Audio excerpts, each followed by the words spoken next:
Hello, hello. Good morning, good afternoon, good evening, good time zone.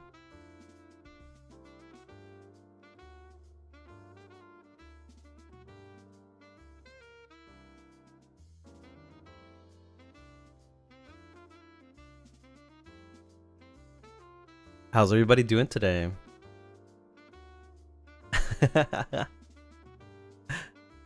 One second.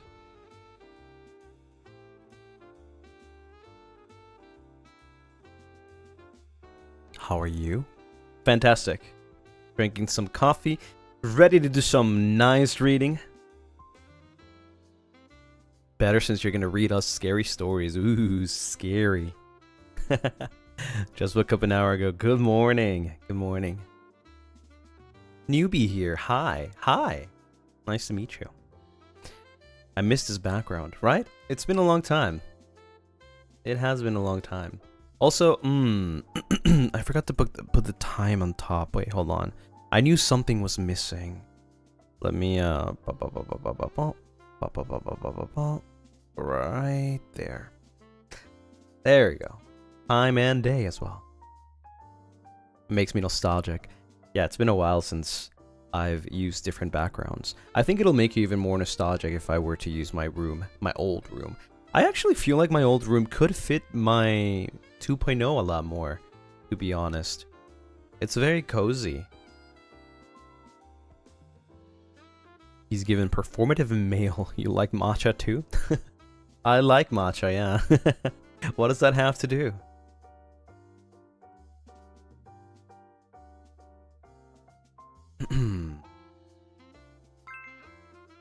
Alice, thank you for the super. Feeling slightly scared as you have a sore throat and do not want to be sick for my Halloween plans with friends TMRW. Hopefully your reading will cure all. Oh no. I hope you'll get better. I know you will. Just make sure to take care of yourself. That's the only way you'll get better faster. Mac Truffles, thank you for the 5 gifted. Thank you, thank you. Claire, thank you for the 1 gifted. Jane, thank you for the 5 moons. Almost half a year, so happy to be here with Lucy and my siblings. Your streams bring me such joy. Thank you for being here for almost half a year. Thank you, thank you. La Boo Boo. Where's the La Boo Boo? Miki, thank you so much for the 1 gifted. Maya, thank you for the 1 gifted. 19, thank you for the 1 gifted. It's a green rain. Cha, thank you for the 1 gifted. And Honey, thank you for the rose. Thank you, thank you. Lucy Labubu when. You know what? Actually, I've been thinking about, not Labubu though, because Labubus are so freaking hard to get. But like every time I go to Japan, there's like these gacha boxes of like these like really cute, I don't know what they're called. Monsters, whatever. They're really cute. I kind of want one. Now that I think about it. Every time I see it, I'm like, wow, they're super cute. I definitely could get one. I don't know which ones. From Gashapon? I have no idea. They're from Pop Mart, I think. I just don't know the names. Like I'm not, you know, like much into it, but they look really cool. 24 karat Lucy Labobo. Blind box? I'm not sure. Let me actually Google that. What is it? Blind box? Nah. Smiskies? Hold on. What the heck is this Miskies? Skull Panda? Skull Panda what? Skull Panda...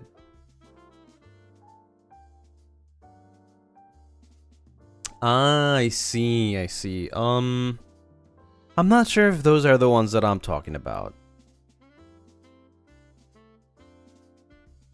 I've seen these though. I'm not sure if these are the ones that I'm talking about. These are edgy, for sure. But I think there's others. You can describe it. They look pretty.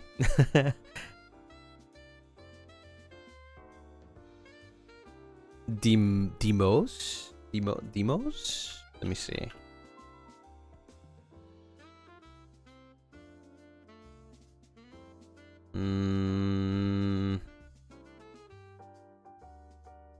Okay, these are cute, but this is the first time that I've seen these. Those are cute, but no, those are not the ones that I'm talking about. I've never seen those before. Wow, they're so expensive. Jesus.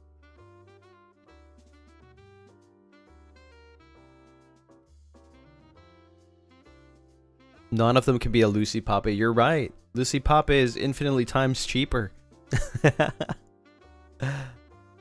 Let me see. Maybe I'll find it if I just search for Pop Mart.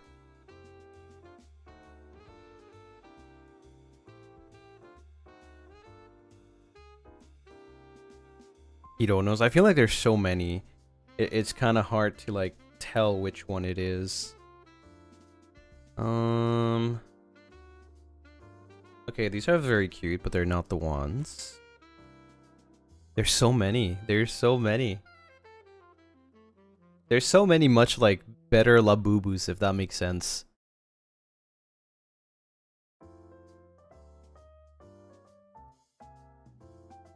FSPEN Sunny Angels would be adorable. Sunny Angels. Bum.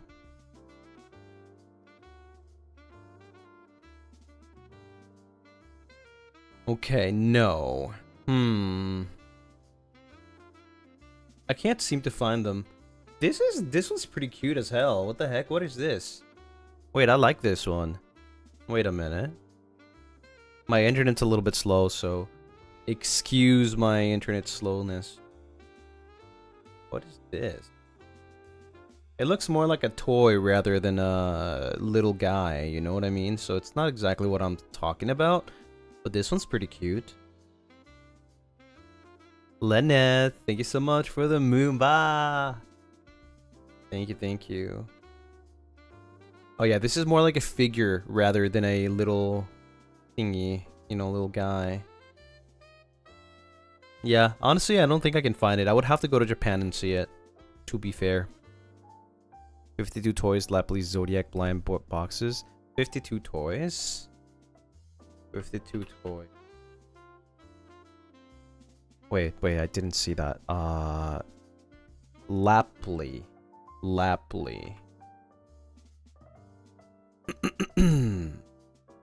Or Laply, I don't know.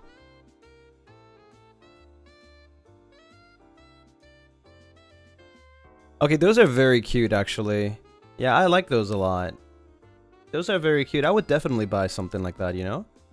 Those are very cute. Not exactly what I was looking for, but yeah, those are pretty cute. I like those. Thanks, Shia. Thank you so much for the 11 moons. Thank you, thank you. Good morning. Happy Halloween. These candies are for Happy Vampire. Yippee! I think, oh my god, is today the day? Hold on.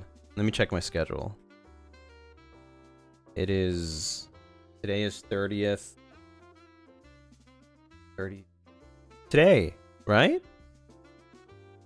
The voice pack releases, right? Let me check the right schedule.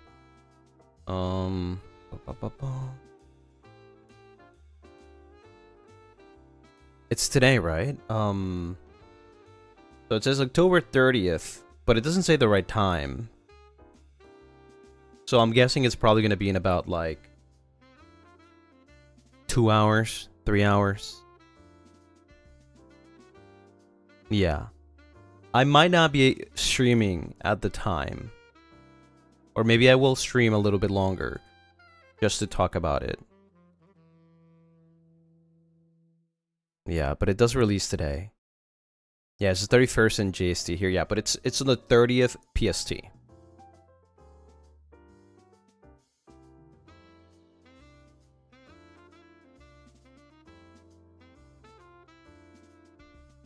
And also, the new emotes.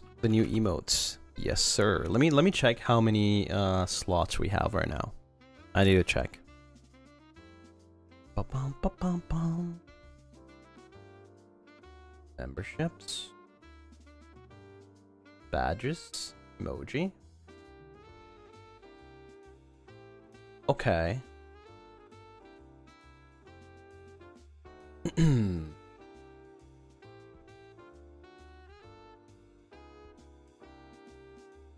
One, 2, 3, 4, 5, 6, 7, 8, 9, 10, 12, 13, 15, 16, 17, 18, 19, 20, 21, 22, 23, 24, 25, 26, 27, 28, 29, 30. Wait. Hold on, what? 3, 4. Ah. Okay, I can only upload 5? Wait. 1, 2, 3, 4, 5, 6, 7, 8, 9, 10, 11, 12, 13, 14, 15, 16, 17, 18, 19, 20, 21, 22, 23, 24. Wait, what? How many do I have? Hold on, wait. I need to, this is so hard to count actually. 1, 2, 3, 4, 5, 6, 7, 8, 9, 10, 11, 12, 13, 14, 15, 16, 17, 18, 19, 20, 21, 22, 23, 24.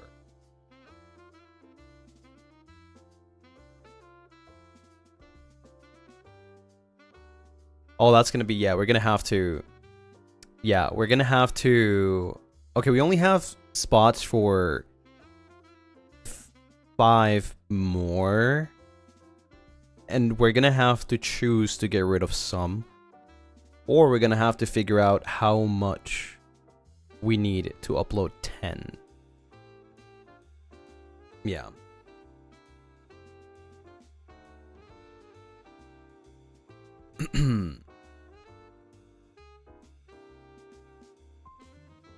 For a total of 30, I mean, actually, I think I can see it on YouTube.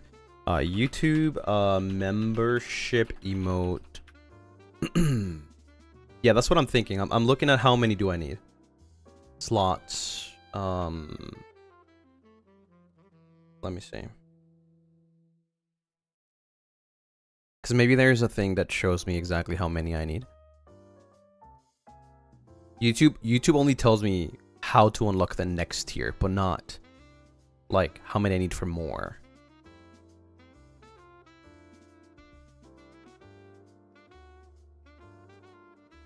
Yeah, once you unlock it though, it's unlocked forever. Thank you for the 8 moons. Live in the void. Thank you. Happy 8 months and happy Halloween Eve. I hope Lucien and Lunaris stay cozy and healthy this season as the season changes. Yippee! Oh, here it is. Oh. Oh yeah, no. There's no way. There's no way this is right. Wait.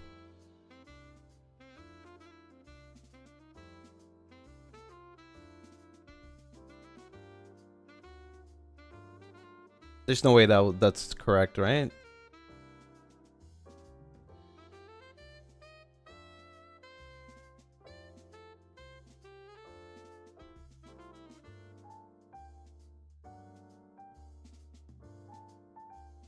Members do I need for 35 emotes? YouTube? Ooh. Ooh, that sucks. What does it say? Are you sure you want to know? Yeah, no, we are 100% going to have to replace some emotes. So, here's the thing. Right now, I have 5 lots available for up to 29 total emotes. However, we unlock 30 emote limit in 33 more members. That would be 30, which means that we still have 5 more to go. For 35 emotes, you need to have 2,000 members.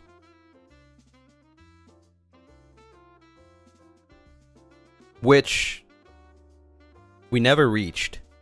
Not even during the Membathon. Yeah. That's what it says here. And this is crazy. I don't know if this is true. How many members we have now? I have no idea.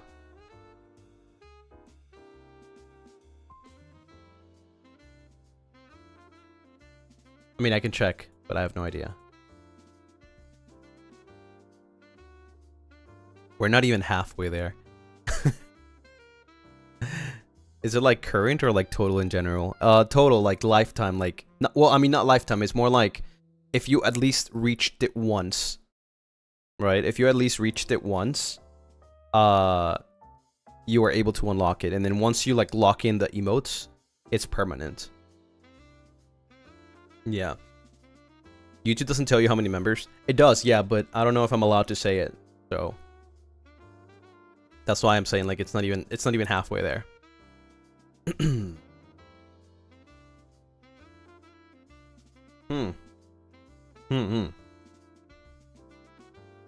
Is it permanent? Yeah, once you reach that goal, it is permanent. So, what we can do though, is we can try to reach that last goal of, I think it's like 33.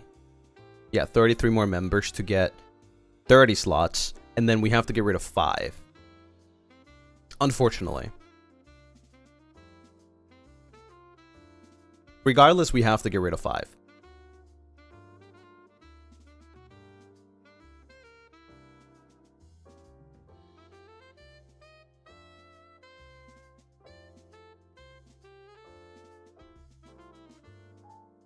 Yes. So we can add all 10. Because we have 10 emotes.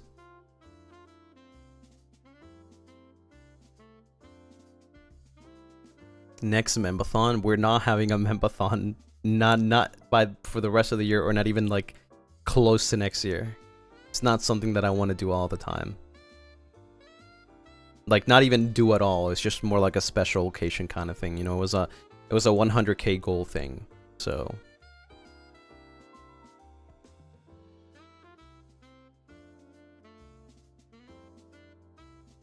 did they show you what is the least used emotes? I don't think it does. No.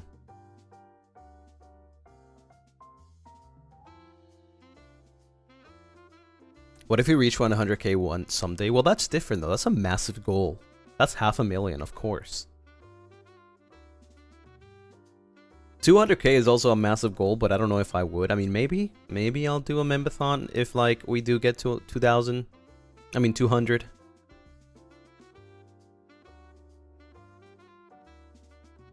But that is not happening anytime soon. They're so stingy with analytics too. Yeah, it is. I wish it did tell me like which ones are the most used.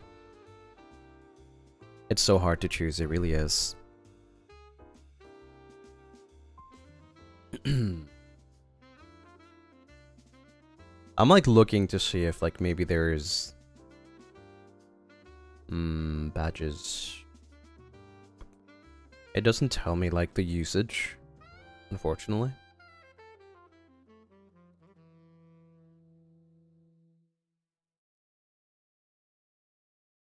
Damn analytics. It's very useful to know, right?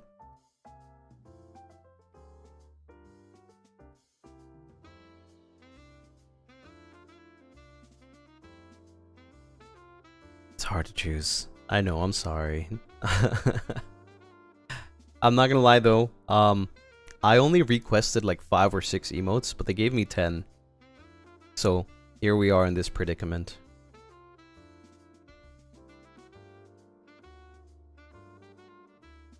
Lucy and Lunaris, hope you all are having a great day. Thank you. Yeah. It's been pretty good so far. Which I'm not complaining though. I'm not complaining about having extra emotes. That's pretty cool. We get to pick and choose. But that's the problem, picking and choosing. That's the problem.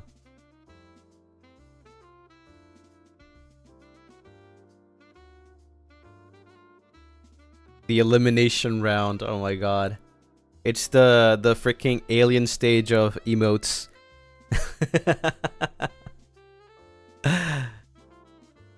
Pikachu's, yeah. Will you be showing us the new ones? I'm waiting for confirmation first. I'm waiting for confirmation so that I can show them.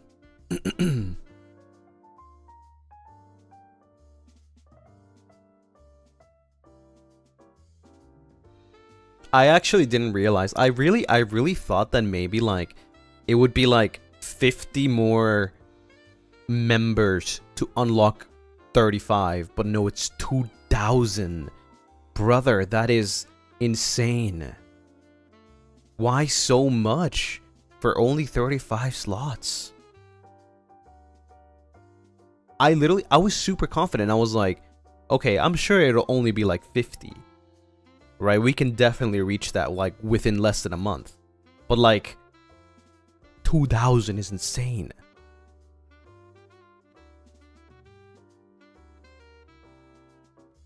And we're almost halfway there, but that's like almost double of where we're currently at, you know?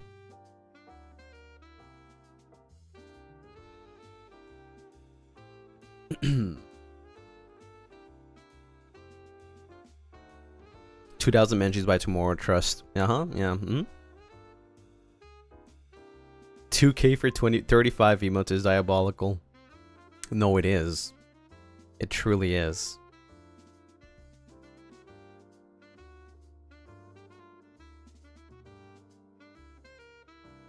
YouTube, and no one gonna stream on this platform if you keep this. I wonder how it is on the other side. Like, how many do you need to get that many emotes? I wonder. Other streamers have been farming for months. No, wait, what does that mean? What does it mean farming for months? Any emotes removed will be removed from everywhere, so we have to pick emotes that didn't get used much. Yeah, they will be removed.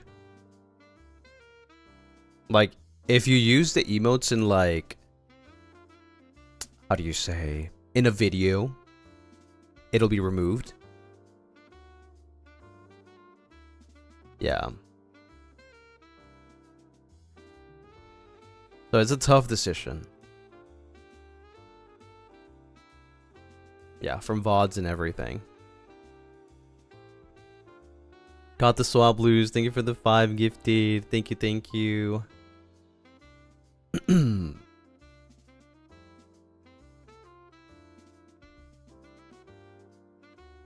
Ah, man, that is actually so sad.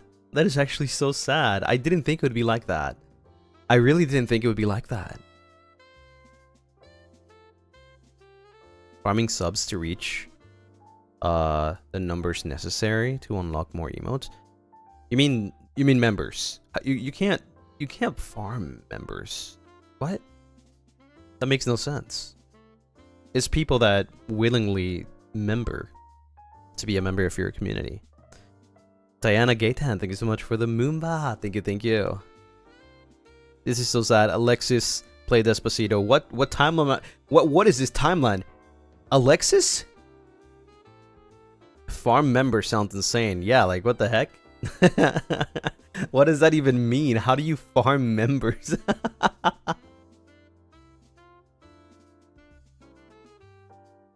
We're living in an alternate world where instead of Alexa is Alexis. And you need 2,000 members to get 35 emotes.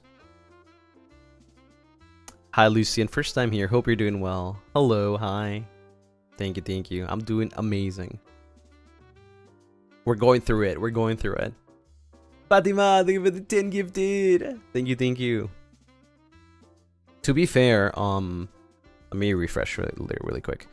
To be fair. Doggy, thank you for the 5 gifted. Let me see how many we need for like at least to unlock the 30th emote.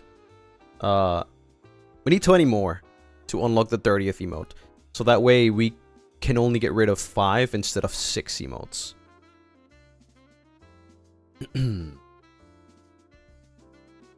So at least we have one less emote to get rid of, I guess you would say. Mike Troubles, thank you for the 5 gifted. Thank you. You know what this means? I don't know what it means. Should have unlocked it by now. Unlocked what? The numbers update after each stream. No, it updates like instantly. You don't have to wait.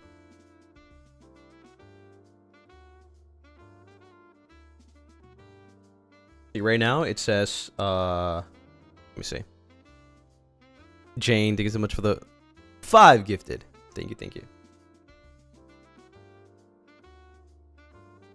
Let me refresh.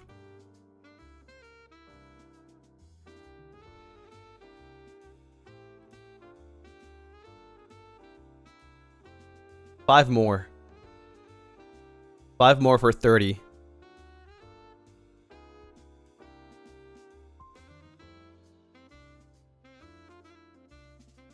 And then we'll finally get to know the truth if it's actually 2,000 for 35. Because that makes no sense to me, does it?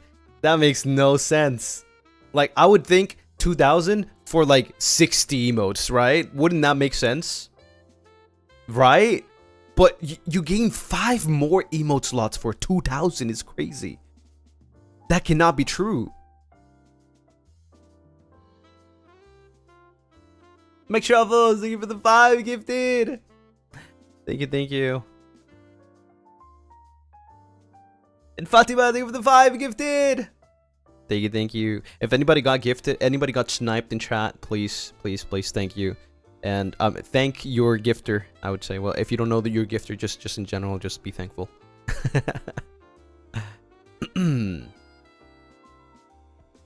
Okay, let me refresh and see if we can finally know the number.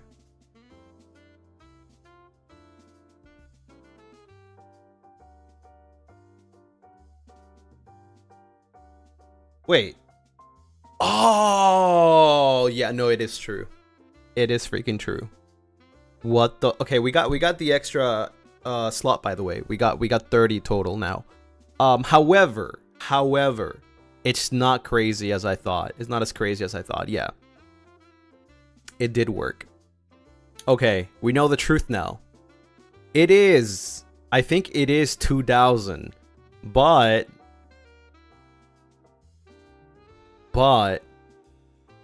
no, I think it is 2,000, but it's not like you only unlock those 5 if you do 2,000. For example, if I wanted a 31 slot, you know, like 1 extra slot going from 30 to 31, we would need 195 more members. So, okay, it's not as bad as I thought, like 2,000 right off the bat and then you unlock 5. I think you unlock them like separately, like one by one.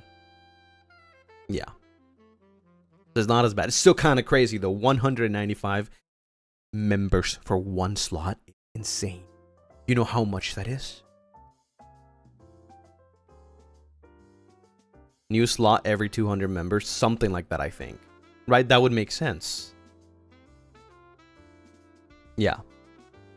Because we passed it by 5 extra. So that would make sense. Like, 1 slot for 200 members is crazy, dude. No way. That's insane. That is insanity there.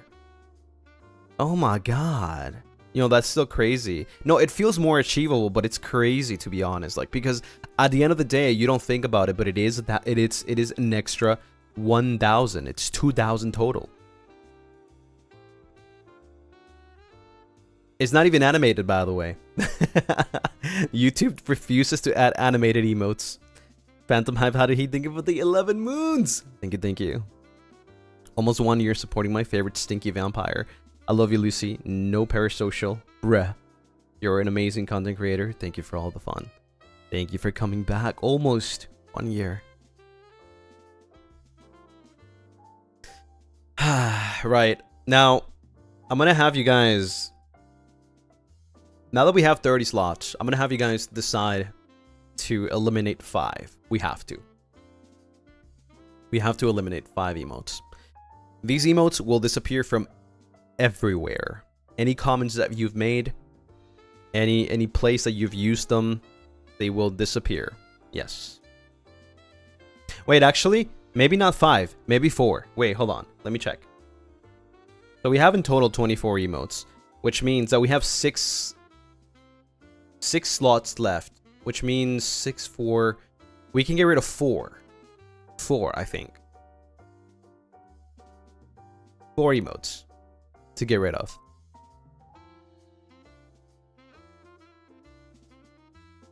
Right? Because we had 24. We had 24, which means... Wait. I'm terrible at math. I'm so bad at math. Hold on. We have 30, so we can add 1, 2, 3, 4, 5, 6. We can add 6 emotes, and then we have to get rid of 4 to add 4 more. Yes, there you go. Yeah, it's simple math, quick math. Yeah. Yeah.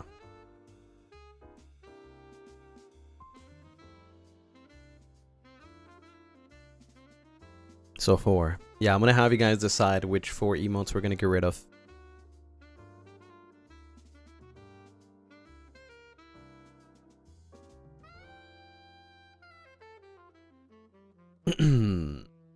I mean, to be fair, let's wait a little bit. Let's wait a little bit because, like, I need Monis on confirmation.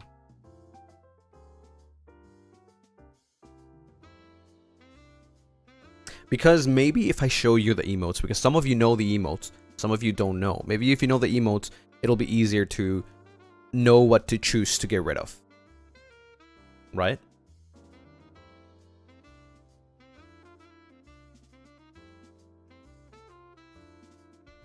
Yeah, it could help determine which ones to get rid of.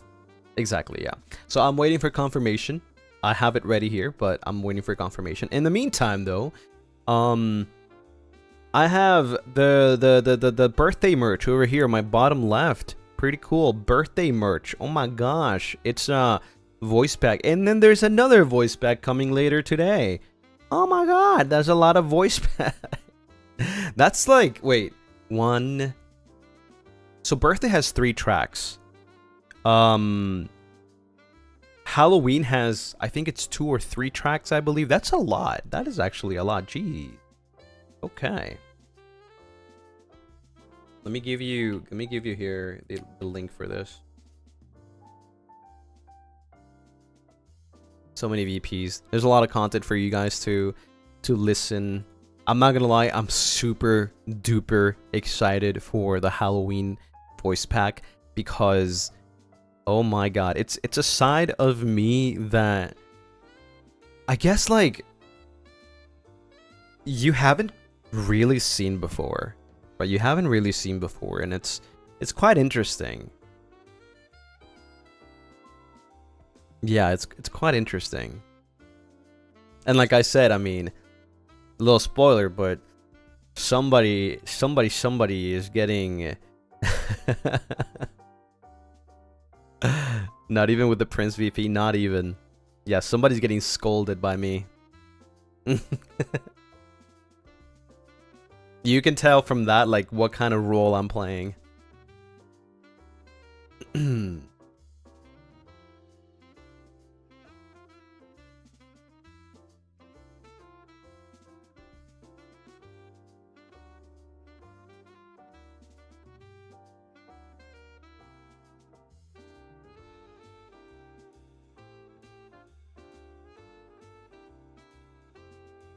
I need the VP then, like, yesterday. Yeah. It's okay. It'll happen soon. I think, like, right in about, like, maybe 2 hours and a half or so, maybe. We'll see.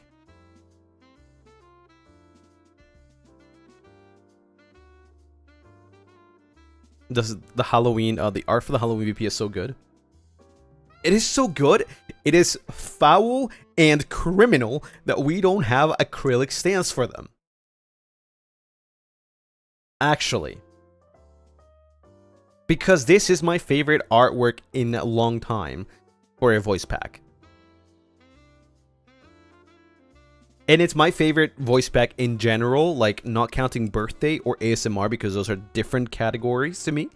But this is literally, this is way better than winter. Way better than winter, Lucy.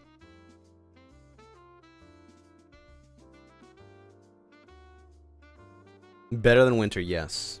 You guys are gonna love it way more. Especially the thing is with winter. So winter is more like a date kind of thing, right? Like we are spending time together. I mean, obviously in this one too, we're also spending time together. But the thing is, the setting is completely different. It's like the winter setting is more like kind of normal, you know, a normal date, normal thing. This is more like an isekai kind of thing, except it's a reverse isekai, right? Like it's not us that we're being isekai. It's the main character, which is you, the one that's getting isekai'd, right? So it's an AU, exactly. Yeah. So it's like a completely different universe kind of thing, which obviously I can't compare really, but it is way better, way better. Story-wise is so much better.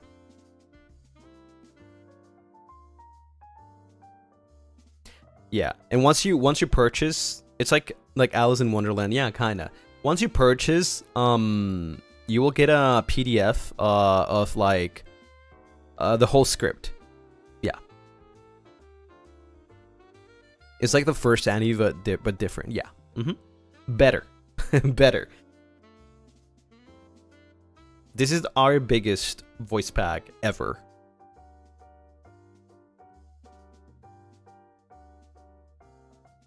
Yeah. I'm very excited. Very excited. I really can't wait for you guys to like tell me what you think. I hope you can see your gunblade more in the key visual. Yeah, not possible. But did you also record this in Baruda? No. This voice pack was, I recorded before my birthday actually. Like before my birthday voice pack. I think. Yeah, I think I recorded this before my birthday voice pack. So it was before going to Japan. Which technically, chronologically, it puts this one before the birthday. I think.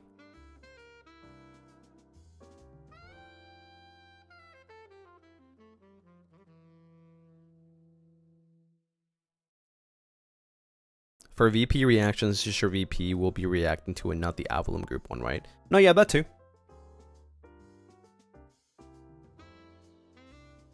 It's fine.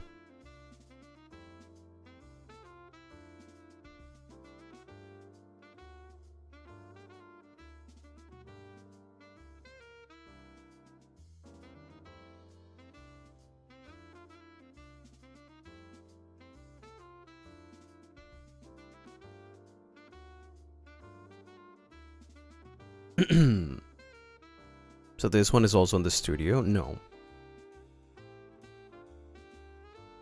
Is this better than the Summer Rain? I don't think I can compare Summer Rain to any other voice pack. Like I said, Summer Rain was recorded in a studio. It's professionally recorded. It's a different type of script. I don't think I can compare that. I can't say it's better or not, unfortunately.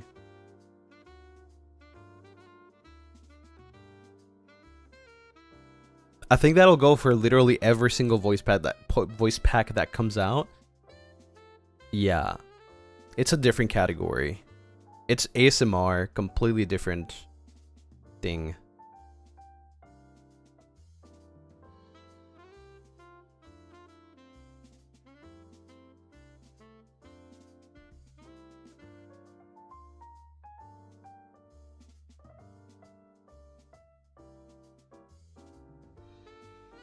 Summer Rain was so good.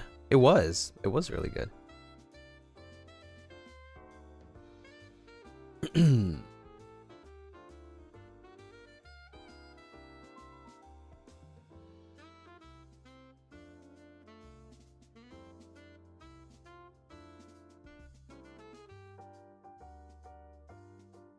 This one is more story heavy. Yes, this one is way more story heavy, and it's connected with everyone. Like, it's not just connected through like for example, if you buy the group thing, you will get both the individual plus the group voice pack. However, right, the group voice pack is a voice pack where all of us are in it. We're all talking in it, right? So you'll get to hear everyone in one voice pack. But the individual one, which I think is something that maybe nobody has mentioned before, is also connected. And in fact, while you don't have to purchase other voice packs, you might want to, because one voice pack connects to another. It's a connecting story. Connecting. Yeah. So like, for example, I'm not gonna say this is what happened, okay? But this is an example because I know a lot of people might be a little bit confused. This is an example. In my individual voice pack, I will probably mention the name of somebody else. Of something in the story that happened. And you won't know until you listen to that voice pack. Right? You can hear it, you can think like, oh, I don't need to. But for the curious people, you would probably want to, if you want to get context. Does that make sense?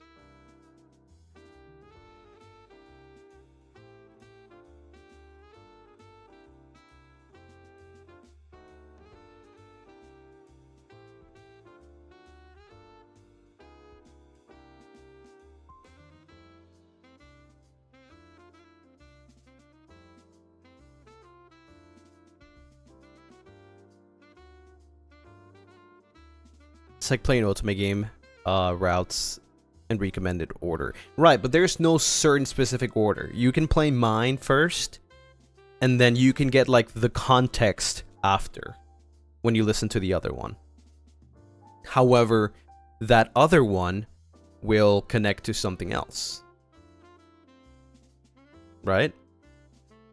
Avalon and Ravenous are connected in the voice packs. Like, we're all in the same universe in there. Do we have to purchase the full bundle to get the group VPs? So they're separate in that sense. Right, Avalon and Ravenous. But they're definitely like, the story is connected. Yeah. Yeah, the group bundles are separate. Like, I think it's 9,500 yen for Ravenous and 9,500 yen for Avalon. But if you buy both, I mean, you'll get everything, right? If you buy both, you'll get everything. You'll get the whole script.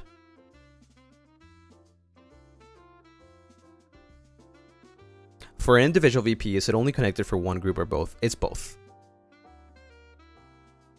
Like I said, I'm not saying this is what happens, but an example is I could mention somebody from Avalon or Ravenous in my voice pack. And that would kind of give you the idea like, oh, I have to listen to that voice pack so that I understand what happened. And then maybe their voice pack connects to another one. And then you're like, oh, I gotta listen to that one. Right? Kind of thing. You don't have to, but it's an option.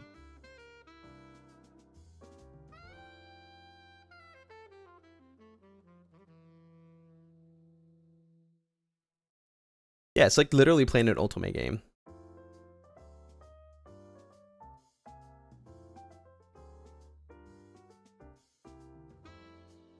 Imagine this format in the future with Lamentus. I don't know if that would be a thing. I mean, nah, that's too much, isn't it?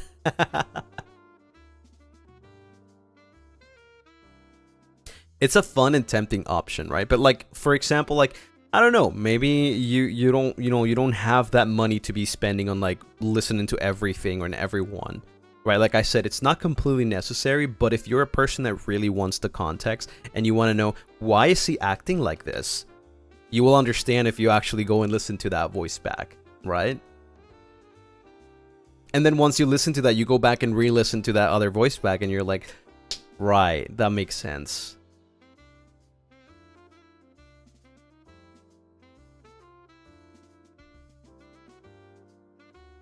And I'm telling you, yeah, with 15 boys, it would be crazy because, like, with only 10, I think the whole thing already sums it up to about like 40 minutes total.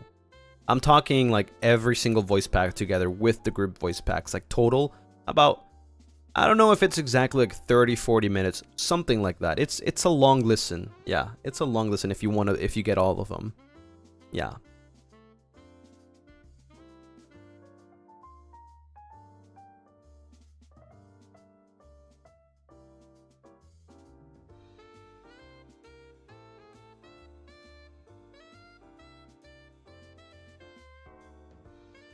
Literally listening to a huge audio pack drama. Yeah, this is like the biggest voice pack we've ever done before.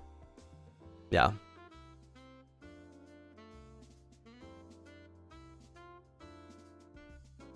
Should we listen to the group VPs before any of the individual ones? Damn, actually.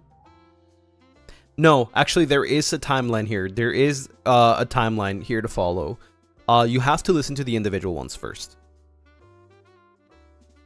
Yeah, that is the order to listen to. You have to listen to the individual ones and then the group one. Yeah. Otherwise, it'll be all over the place for you, I think. But I think you'll get direction once you buy the voice pack. It's not like, oh yeah, we're just going to give you a voice pack. No, they're going to give you a script with the story. And then that's when you know exactly what you need to listen to first. I'm pretty sure it'll be in the file that tells you this is the story, and it'll give you the order. It's not going to be like, oh yeah, just listen to whatever you want. No. Yeah. The full story or just like part of it? I think it's... I'm not sure if it's going to be the whole story if you only buy one voice pack. Like if you buy the individual one, I'm not sure if you get the whole story. I'm not sure how it works. But I know that you get it if you get the bundle. That's all I know. And you also get a little bit of like lore to the world, like some world building and stuff, right? It's not just like, oh, you'll just get the voice pack script or anything. I think it's similar to the 1-year anniversary. Yeah.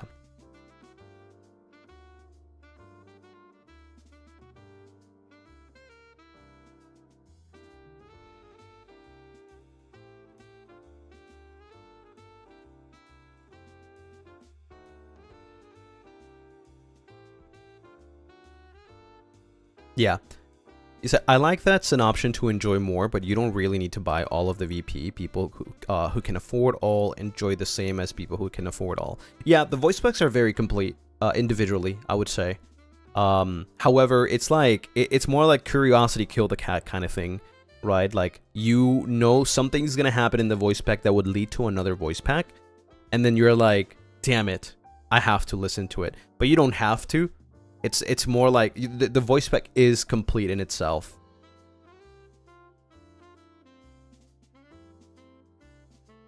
Yeah.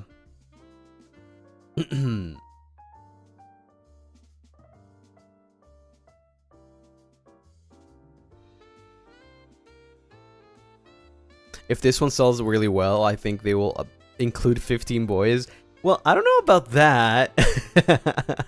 But for sure, it'll give them like a thought like, okay, people really like these, so maybe we should do them more often, right?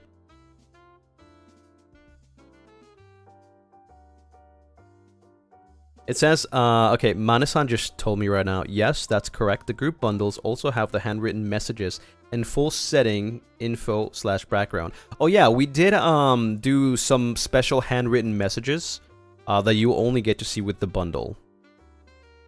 So, yeah. And the group tracks are between 8 to 9 minutes each. Yeah.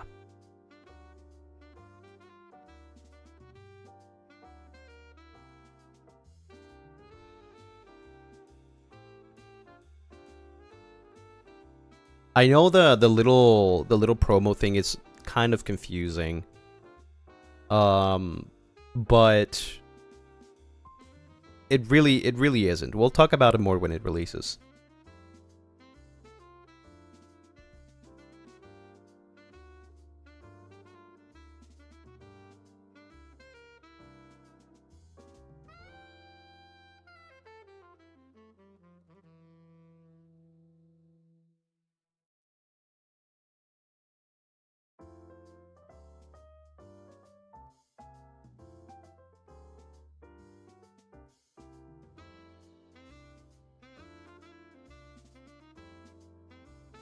Scary bedtime story for me to sleep. Yes, I will start soon. I'll start soon. I'm just waiting for something so that I don't have to interrupt the whole stream.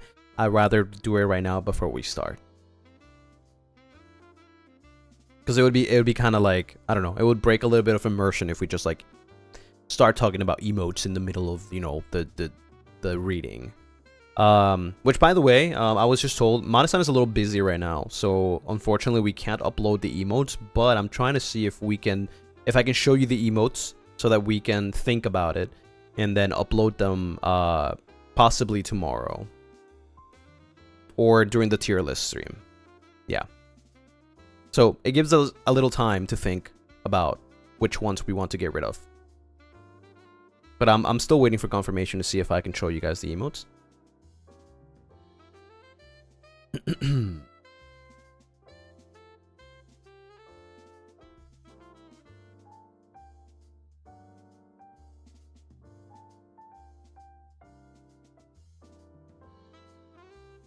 More time with Lucy.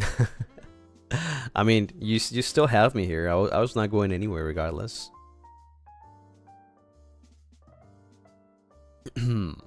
It's gonna be really hard to like have to unfortunately delete some emotes. More time to chat with Lucy. I was oh, okay.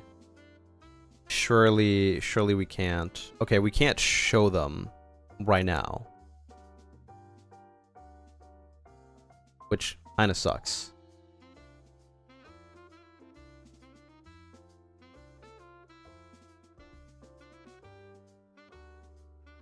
Yeah, because I think we need confirmation from the artist. I'm not sure. Probably, that's what I think. That's my thought process. And they're a little busy right now. We're probably doing some stuff. Yeah, that's okay. That's okay. At least we reached the goal. Can't be shown until they'll upload it. Yeah, maybe. At least we reached the goal, so we should be fine now. We should be fine. We can upload all 10, and we just have to get rid of 4. Yeah. So thank you for helping me reach the goal so that we can upload more emotes. Yippee! Yeah. All right, shall we start though with the reading? I'm excited. Hopefully it's not too scary. Don't remove Nya? I mean, I could never. It's part of the trailer. We cannot remove the 10 original emotes, unfortunately. Imagine somebody watches the trailer and they're like, where is this emote? I paid for a membership and I don't see that emote.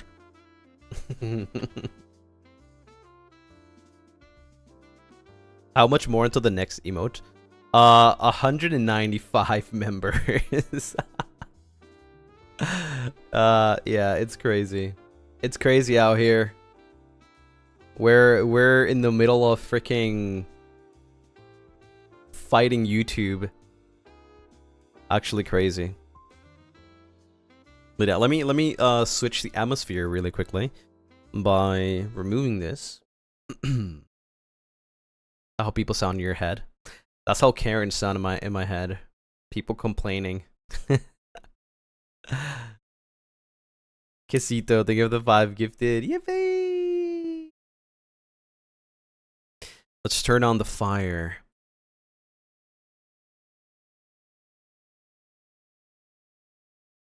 You guys hear that?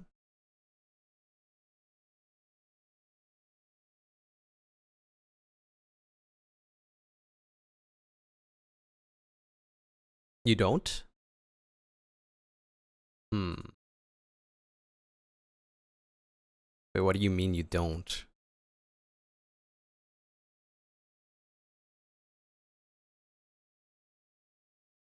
It's like so loud.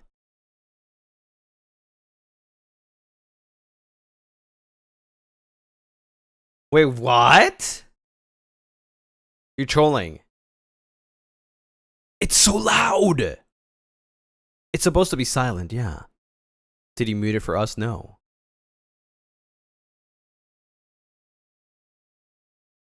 You're telling me you can't hear this?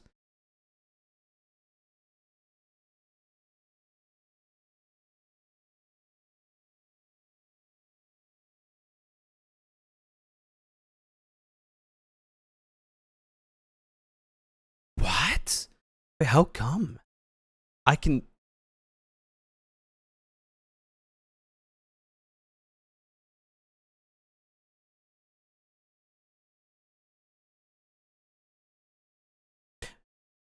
Can you hear this?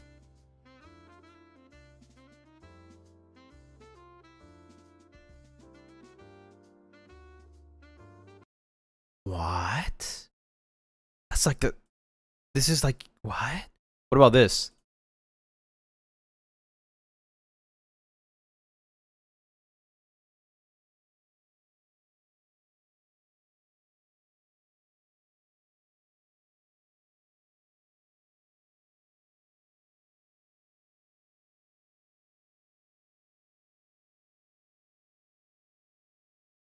Completely silent. What? Wait, that makes no sense at all, though. Hold on. Ah, I am so stupid. Oh my god. There we go.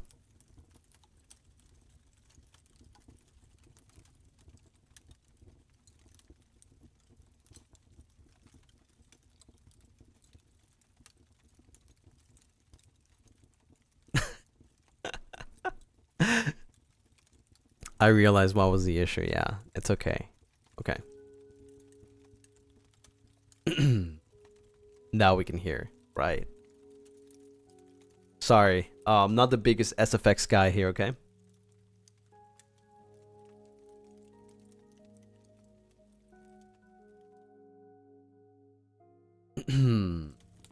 Alright, time to start. Let's go through the tag. If my internet allows it, of course. Because my internet's being really, really dummy right now. Scroll all the way down. Alright. Oh, somebody made a template. That's cute. Hello, Lucy. I love your glasses. Thank you. I mean, my classes. Thank you anyways. It's gonna take a while because my internet's being super slow. It's not loading images for me, so we're gonna have to wait a little bit.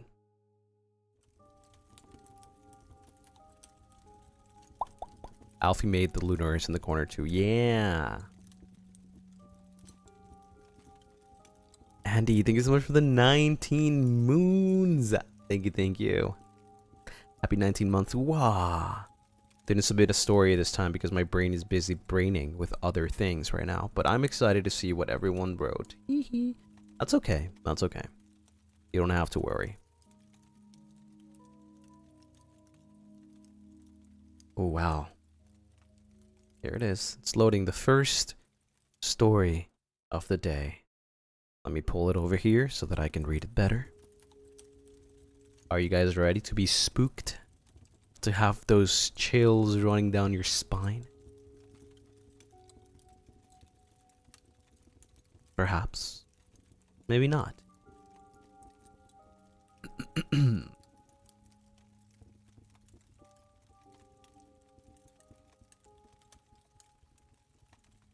Alright, here we go. The first story is submitted by Isa.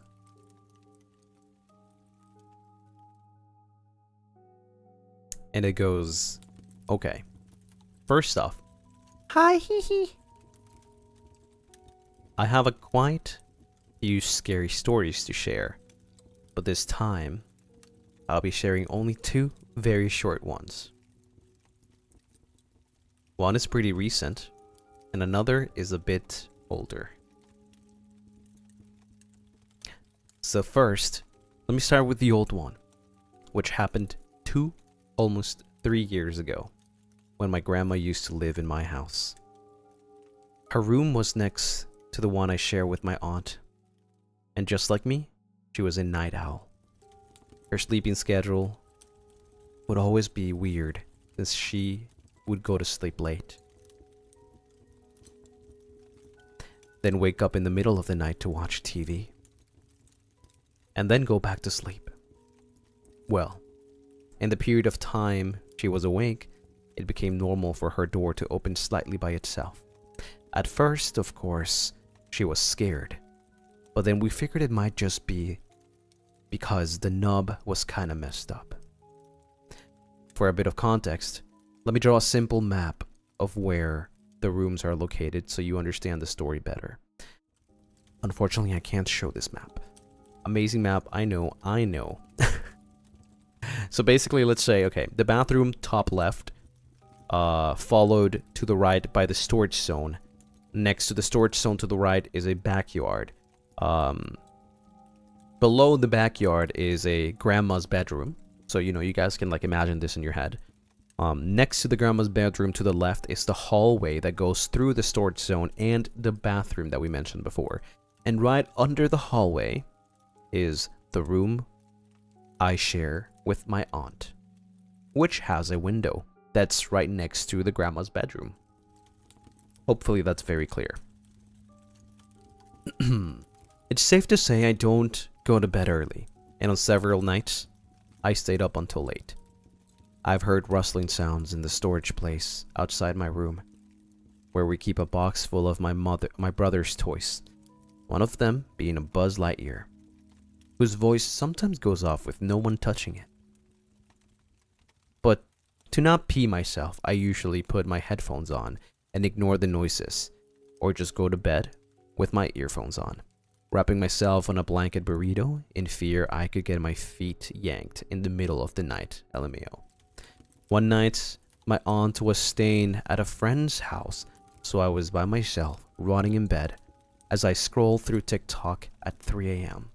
when all of a sudden, I heard the familiar rustling sounds in the storage zone.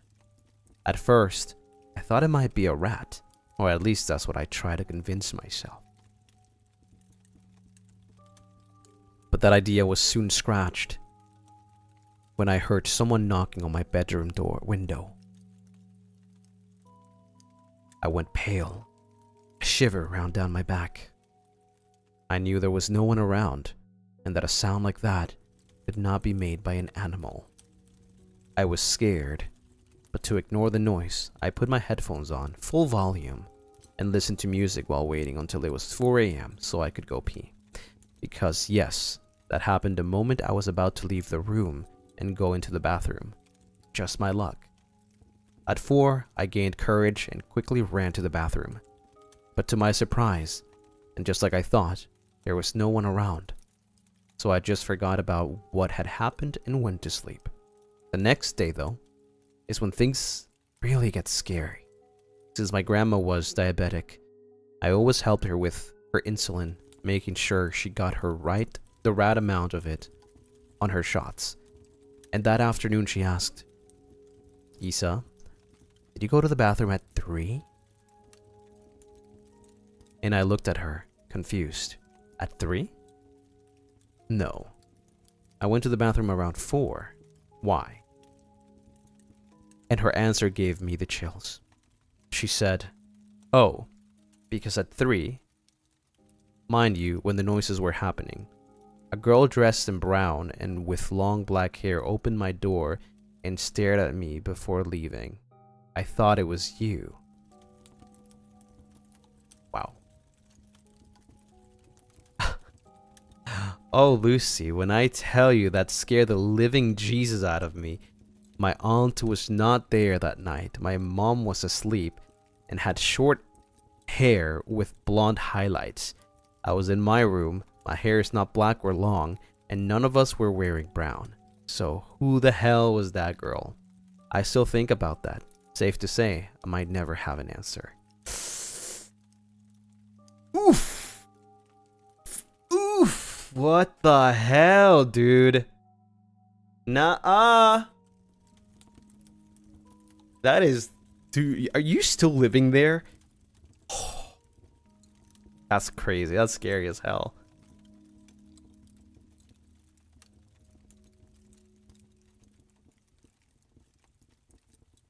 That is scary as hell. Time to move. No, yeah, 100%. I still hear the rustling sounds. I do have to say, though, to add into this story, very, very smart to have headphones, like noise-canceling headphones, so that you don't listen to shit.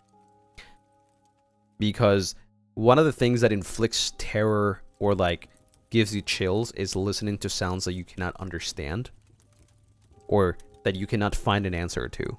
So having something so that you can't hear anything is perfect. So you can be the most nonchalant person and be like, oh yeah, I don't care.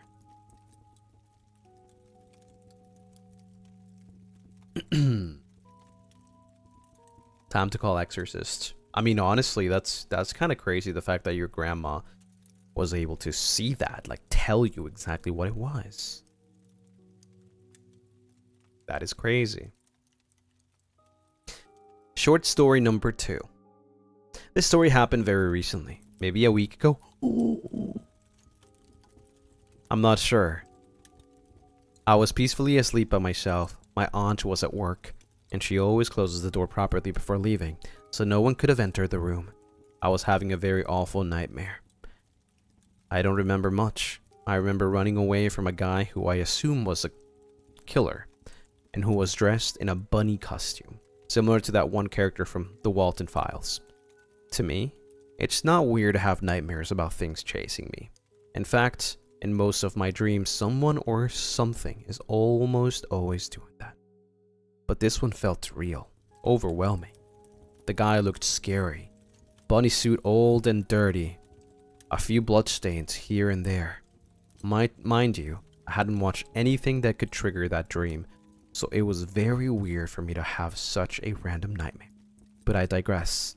At some point in the nightmare, as I'm running away, I'm suddenly met by a corner with no way out. The guy slowly walking towards me, as if he was mocking since I had nowhere to go. And when I least expected it, just when he was about to reach me, I was suddenly awake by a hand on my neck and someone blowing on my ear harshly. It wasn't a gentle breeze that I could blame on my fan. No, it was a full-on blow that made me flinch. Half asleep, I scanned the room, only to be met with darkness, an empty room, and my door closed. Who or what was it? I have no idea. Damn, that's scary. I was gonna say that's the purple guy from FNAF, but sheesh, crazy. Was it Springtrap? That's scary though. That was scary. Oh my god, you honestly, your place, oh my god. You need to move ASAP. Hello? How? How?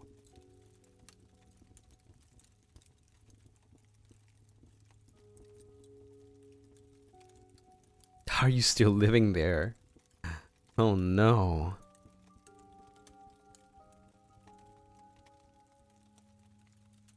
Either that or call, like, I don't know, somebody, you know? That's insane. Actually insane. Is there, like, do you have any pets, perhaps? Maybe dogs, cats, or maybe the neighbors have some kind of, like, dogs or cats.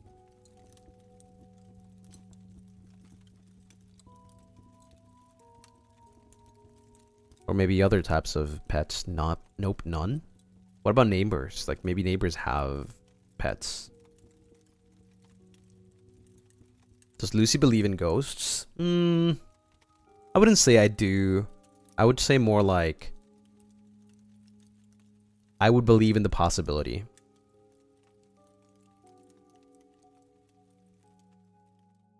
And I respect, you know, the whatever there is. Whether it's ghosts or not. Or spirits. I don't know what it is.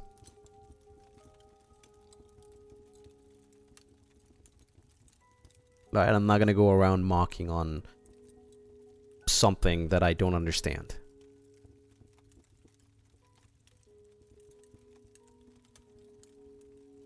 You're not a non-believer. I think I'm more of like...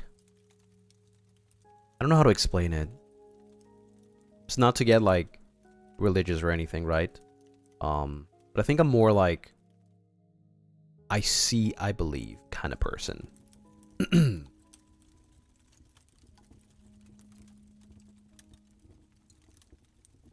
Right? If I don't experience it, then I don't believe. But even if I do experience it, I always try to look for like a reason or like logic.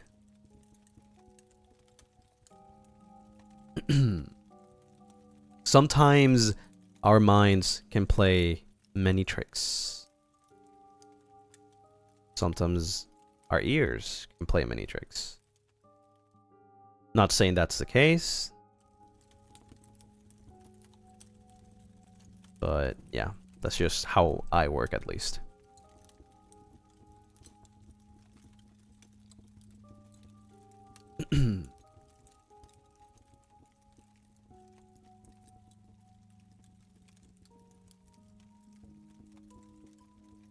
Loading the next one.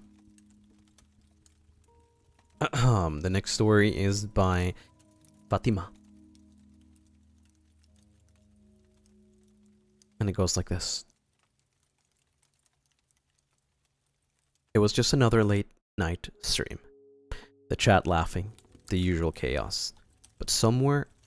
My model died. There you go. But somewhere between the banter and the jokes, a faint crackle came through the headset. Static. Okay. He paused. Did you guys hear that? He asked, glancing at the audio levels. Nothing seemed off. Chat joked about ghosts in the mic. He laughed it off and kept going. But then, the static came again. Louder. Clearer. And for a split second, the screen glitched. His model froze.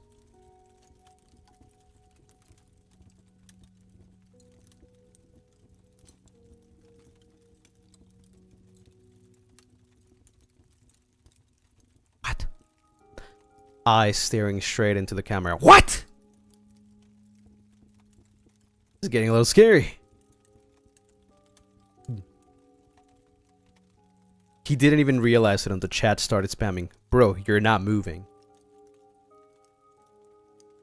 Why's your face like that? He tried to brush it off, continuing the stream. But something felt off. The air felt heavier. Colder. Later, when he checked his monitor between rounds, a flicker caught his eye. A single frame, less than a second long, embedded in the stream feed. Someone was sitting behind him. Bruh. I'm closing my door. Frick you.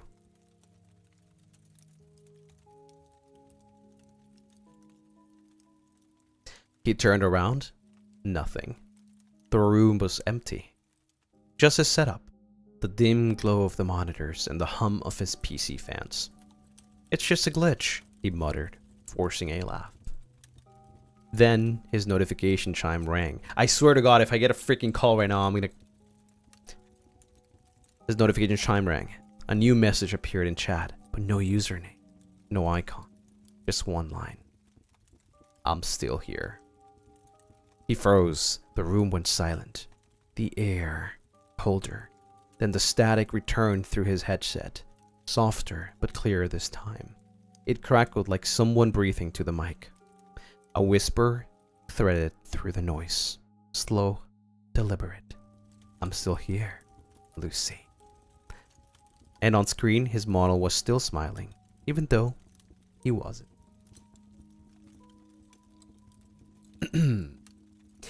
That's a crazy one, actually. Holy frick. Okay, I want to talk about something really quickly, but this actually did happen to me once. Not exactly like this, but it did happen. It was kind of creepy. I had this thing where I was using these headsets before. I think they are very known for having these kinds of issues, though. And it was a HyperX, I think, HyperX headset. Back in the days, that was like, it was like the best kind of headphones you could have gotten. They were like gaming headsets, I guess. They were pretty well known for having like static issues. Right? So I was in a call with like many friends. We were just hanging out. It was at night, of course. I kept hearing these like static noises, which are pretty annoying, but like it's like, okay, it's whatever. However, those static noises wouldn't just come as static noises, but conversations were happening. And I kept asking my friends, do you hear that? Is it just me? Like, I hear people talking. And I'm not sure, but I kept thinking that maybe it was like some kind of frequency that I was tuned into. With my headphones were tuned into some kind of frequency where I could literally hear conversations. And I was like kind of scared because I was like, is somebody listening to me talk? Like, can somebody hear us?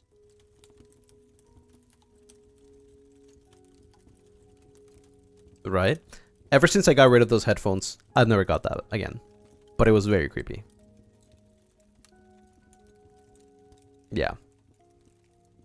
I do not claim this energy. Me neither. I don't. But yeah, something like that really happened. Kind of scary, I'm not gonna lie.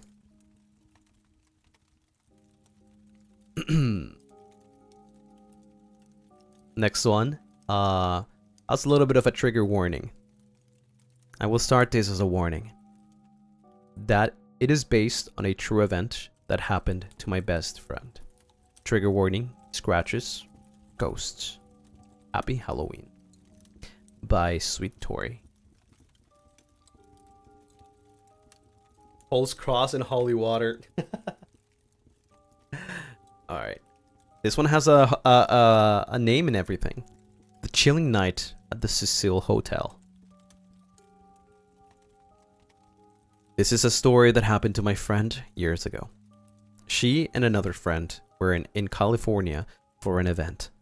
They ended up arriving a day early, so they needed to get a last-minute hotel. The one hotel they ended up booking for the one night was a room at the Cecil Hotel. For those that don't know, this hotel has a history of housing murderers, criminals, and even holds an eerie story of a girl that died there. The place is known to be haunted. This is the first time I hear about this. A series of weird things happened upon their arrival. When my friends checked in, one of them was immediately overcome with a high fever. She assumed it was because of the travel, so she tried to brush it off. Second, when they took the elevator to their floor, she recalls that the hallways just seem endless, and there was a turn on every corner. Felt like almost 20 minutes before they finally got to their room. As they were setting in, my friend's fever seemed to be getting worse. She felt it would be best for her to just rest for the remainder of the night. They had an early checkout, so the two felt it would be best to just get some rest. Throughout the night, there was a series of random sounds. There would be random knocks on the door that woke up my friends. Every time they checked, no one was at the door.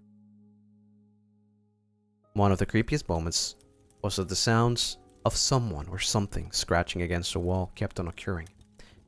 My friends barely got any sleep that night. Finally, the morning came. My friends were quick to start packing up. But the scary events weren't over just yet. Our friend felt a stinging pain on her back while she was packing up. Curious as to why her back suddenly felt some pain, she had the other friend check her back. When she lifted her shirt up, there were red lines of scratches across her entire back. I'm sure you can guess that they left and never returned to that hotel. The moment they left, my friend's fever disappeared. For the rest of the trip, she felt no fever or sickness. To this day, my friends still get scared thinking about that night at the Cecil Hotel. They have no answer for the sudden fever and mysterious scratches. I have heard stories of unknown occurrences happen, but this is definitely unsettling knowing that it happened to my best friend. That's crazy. That's actually crazy. I mean, when there's like physical things happening, that is when it gets real. You know what I mean? Like, you can explain so many things that technically don't happen. But when it gets physical, that's when you're like, what the fuck?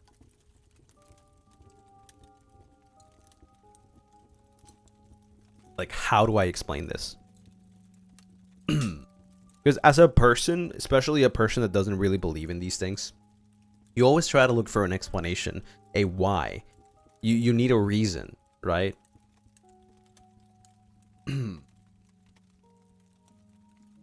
But when you can't explain it, like what? What now?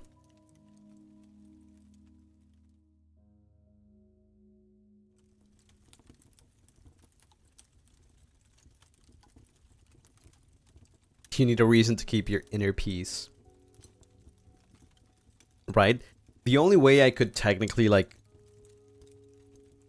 thing is, like, I don't know the person, but the only way I can think about, like, how this could have happened... Obviously, the weird sounds, I mean, the hotel does have a reputation. Right?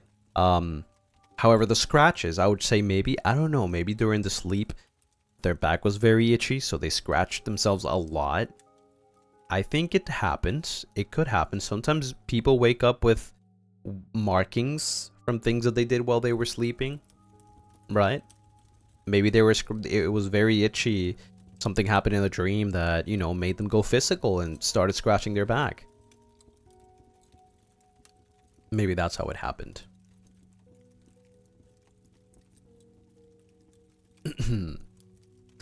It could be possible, but then again, that's just me trying to explain it, right? Next up, by Music Girl. Maybe no template, black background makes it spookier. But I really had a hard time writing, editing, saving this story. I haven't told it to many people, nor written down really.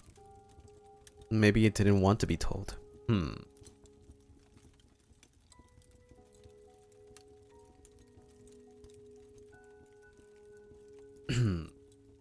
This happened when I was younger. I was chilling in my room while the sun was setting. I turned on my desk light for the cozy vibes while laying down. Then I realized there's a shadow on the wall in front of me. I looked around in the room to check what could be making it, but there was no object in my room, nor me. I could get in the way of it and turn the light off, but when I turned it back on, it was still there. The more I looked at it, I realized it had subtle movements as well. It was a side profile of a man sitting in a chair, and he was moving his hands as if doing something in front of him that I couldn't see, as him and the chair was the only shadows on my wall. Then I realized this is exactly how my dad would sit in the other room, on his computer, at his desk, and how he would look like if I could see through the wall. I sat there waiting for it to disappear, but I was looking at it for a couple of minutes and it was moving around in real time. Like in real time.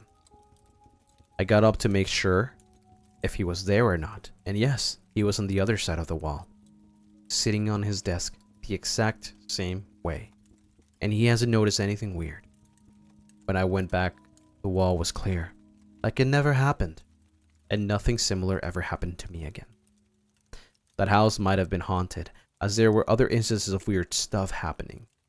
Stack of books that were sitting at edge of the desk for a couple of days suddenly fell to the floor, like it was pushed off.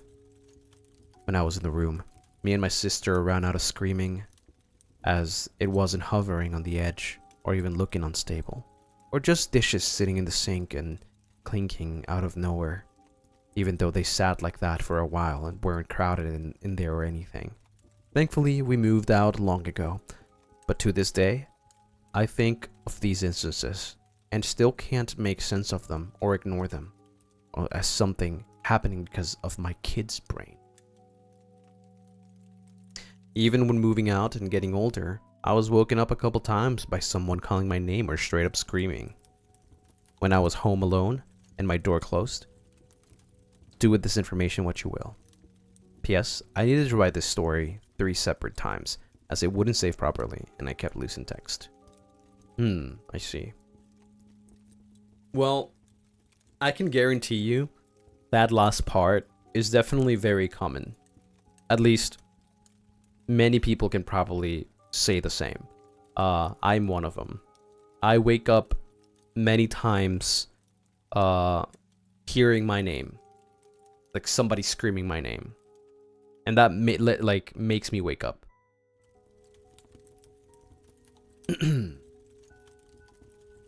And this voice is very similar to my mother's voice. You still get that? Yeah. Not all the time, but it happens. Yeah. To be fair, I can see it being a thing because it's like, it's the most I remember. You live alone? Yeah. It's the most I remember my mother always calling my name. So, like, either screaming or just normally, right? So, I understand why that would be a thing. In my dreams, or maybe just in general. Lucy, yeah. I think that's pretty common. I never think anything else of it. Just that it's pretty common. You're just used to that. And it's like a core memory kind of thing. Did you answer to the voice? Oh yeah, many times. Sometimes I'm more like,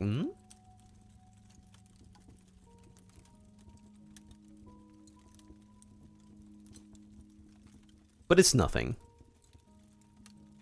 You're not scared to answer? No, not really. Even sometimes, I remember when I was younger and my mother would call my name. Well, at least I thought. I would answer, and then I go to her and I'm like, yeah, you called? And then my mother would be like, no, I haven't said anything. And I'm like, what? Okay.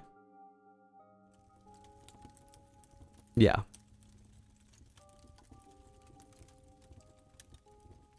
It happens. I think it's pretty common. It happens so many times that I just thought it was common. And I think it still is, like, very common.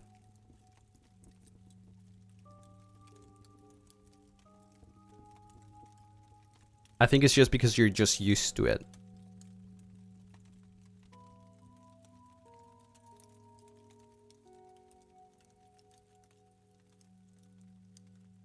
Alright, next up. This next one is by Faye. I used to think ghost stories were just tales.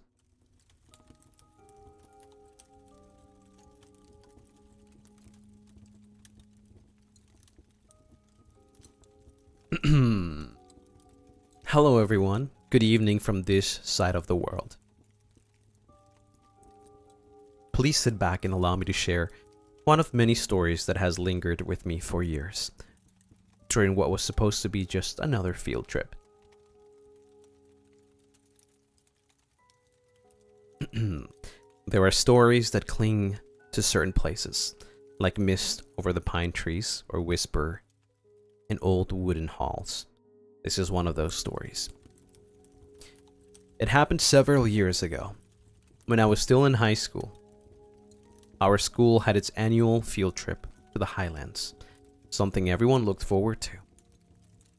I remember being especially excited that year because our teachers told us we'd be staying overnight at the famous teachers' camp. At the time, I didn't know much about the place. I only knew it was old, built during the American period. What no one told us was that this place also carried with it stories that refused to die. We arrived late in the afternoon. The fog had already begun to creep between the trees, curling around the lampposts. Our group was assigned to Cottage 103, a small creaky house near the far end of the compound, half hidden by trees. The moment we stepped inside, a faint scent of sampaguita, how you pronounce that, jasmine, greeted us. It was oddly sweet and heavy, like fresh flowers left too long in a vase. One of our teachers joked that it must have been an old air freshener. Beneath it was another scent, metallic and faintly smoky. Those scents never left. By early evening, the fog had swallowed the entire camp. The lamps outside barely glowed, and the cold, never bothered me anyway, I'm just kidding, had turned sharp. Some of my classmates went out to explore, while a few of us stayed inside, playing cards on the wooden floor in the living room. Every now and then the house creaked softly. At some point, I glanced out the window between the trees. Stood a man standing still, his clothes almost like a military uniform. His figure blurred by fog. When I blinked, he was gone. Didn't think too much about it. I told myself it was just a shadow and fog.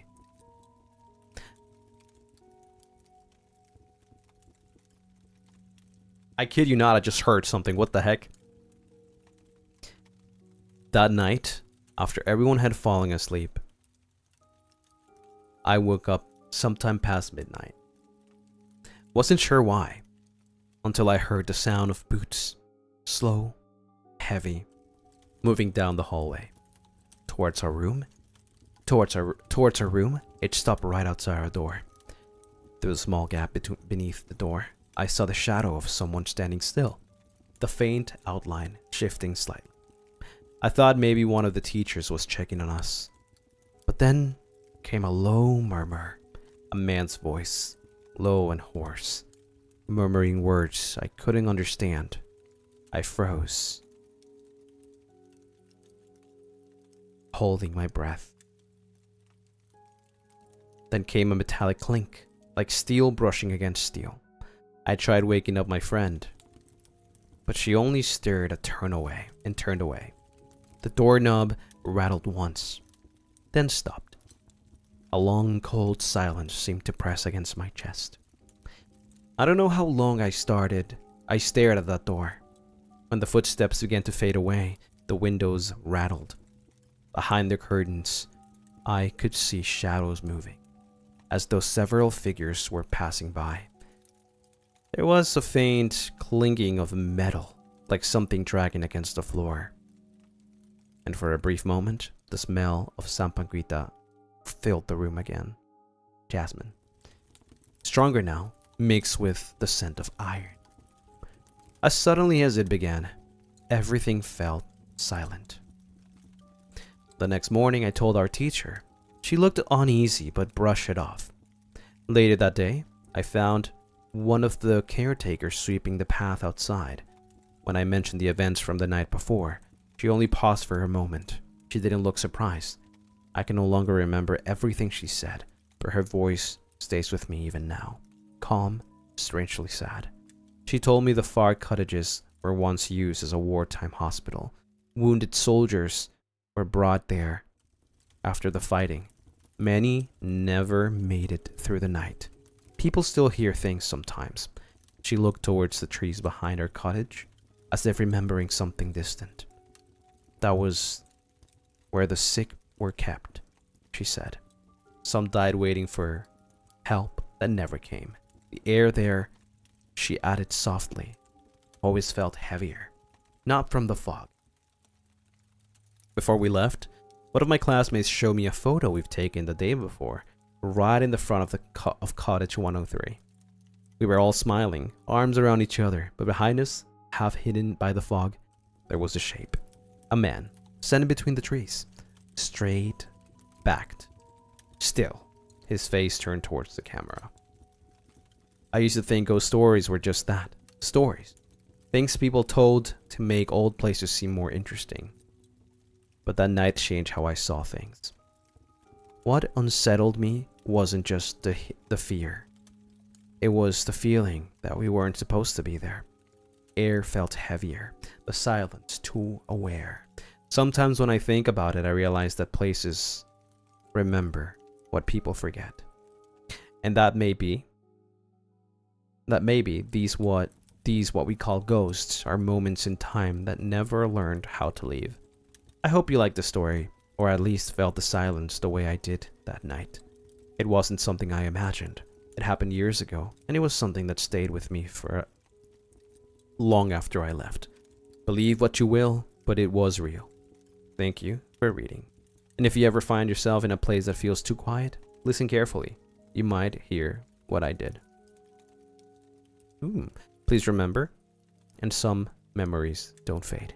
They whisper. Nice. That is actually kind of creepy. Literally, I'm sorry, I stopped in the middle of it because I heard my door creaking, but that's just completely normal. Especially because, like,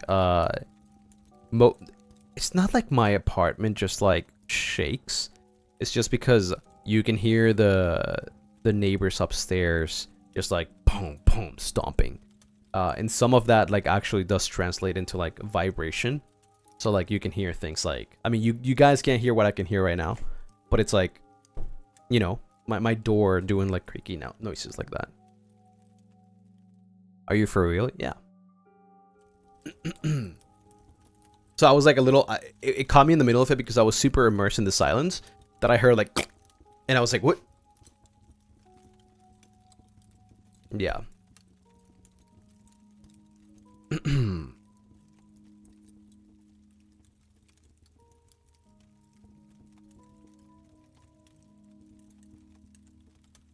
Next is by Lenneth. Wait, I need to open the door.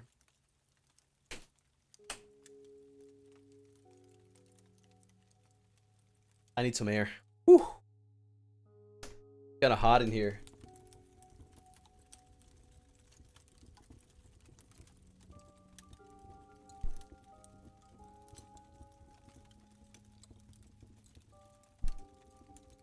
Yeah, because you're in the room. Yeah, my bad. Okay. I can't say I believe in ghosts, but I can't deny their existence either. Here's a quick story that happened to me way back when I was younger.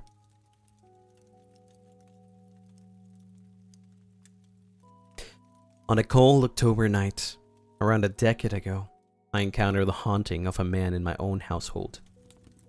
When I was younger, my family moved into a 2-story home. It was quite an upgrade compared to the small apartment we were in previously. To help with some expenses, we had a friend of a friend rent one of the bedrooms upstairs. He was an interesting man, middle-aged and slightly bug-eyed, but in general, a decent person. I only ever said pleasantries in passing with him, but nothing strange to warrant any concern. A month after he lived with us, something strange happened. The night was cold and rainy. I was up until 2 a.m. trying to fight my insomnia in my room downstairs, when suddenly I heard a bell ring. Strange. Was it my phone notification? No. It didn't sound like a doorbell either.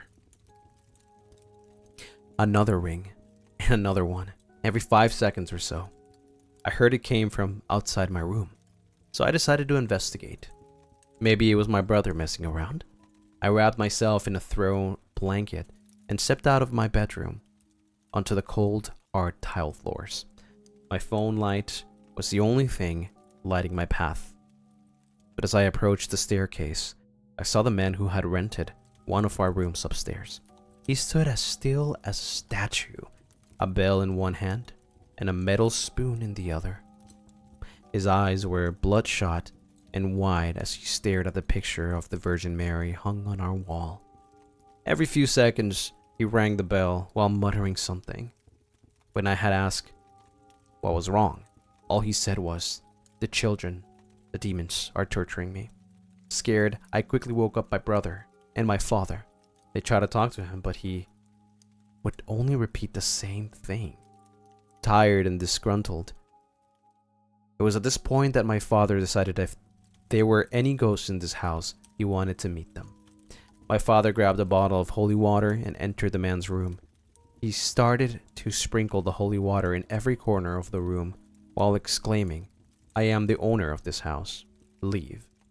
Since this room was connected to the attic, my dad decided to investigate there as well. After sprinkling some more holy water in the dusty attic, he found some hidden boxes from the prior owner and took a look. Most of the boxes were filled with papers and school supplies. One box was filled to the brim with porcelain dolls. Were these the children tormenting our housemate? The dolls were pale and chipped all over. Their faces, they had large beady eyes that would stare back at you almost mockingly. I quickly hid behind my brother in fear, but my father just laughed before flicking holy water onto the dolls and tossing it to the trash. After what seems to be the Walmart version of a cleansing, we went downstairs to see the man asleep at the bottom of the staircase. While I'm not religious myself, can't confirm or deny that some sort of ghost was dispelled that night. I mean, what I tell you? What did I tell you? What I tell you? What I tell you? That's crazy. No, that's crazy. There's definitely something going on with dolls, man. I swear. I freaking swear.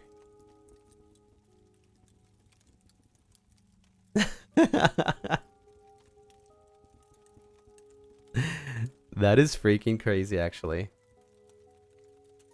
Your dad, though, is brave as frick. Your dad is brave as frick. Like, you can tell he believes in that stuff, but he's brave. That's crazy.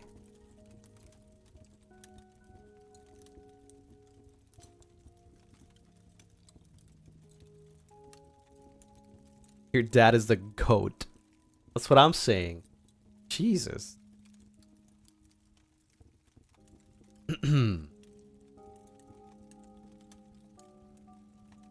What? How do you make holy water again? I forgot. Isn't it just like boiled water?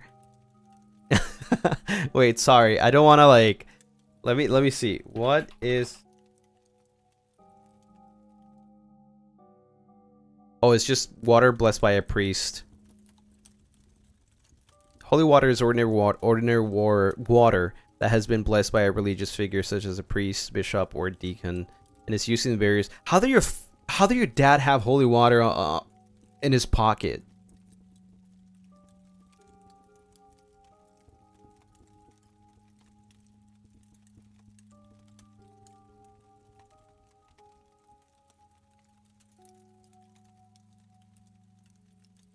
Unless they're like, you know, religious, maybe.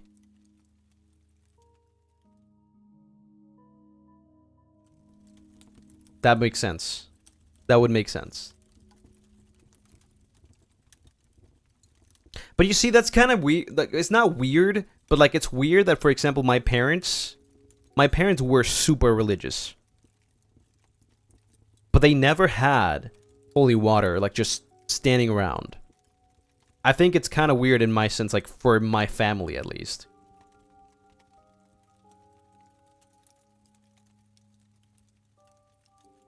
Only thing that was around everywhere was like a Bible, like every corner of the house. That's it.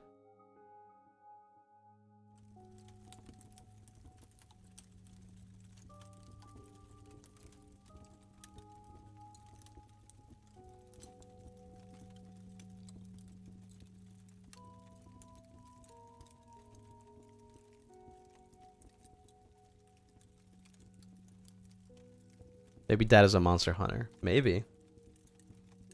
Yeah. Anyways, that was good. Scary.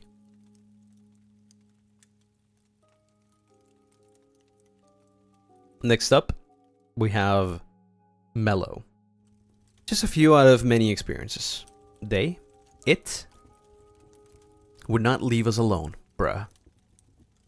CW, brief descriptions of gore, body horror. Nothing crazy, I promise. Most of my family believes that we had spirits attached to us for several years. Once, my sister and I were hanging out with one of our cousins in their room.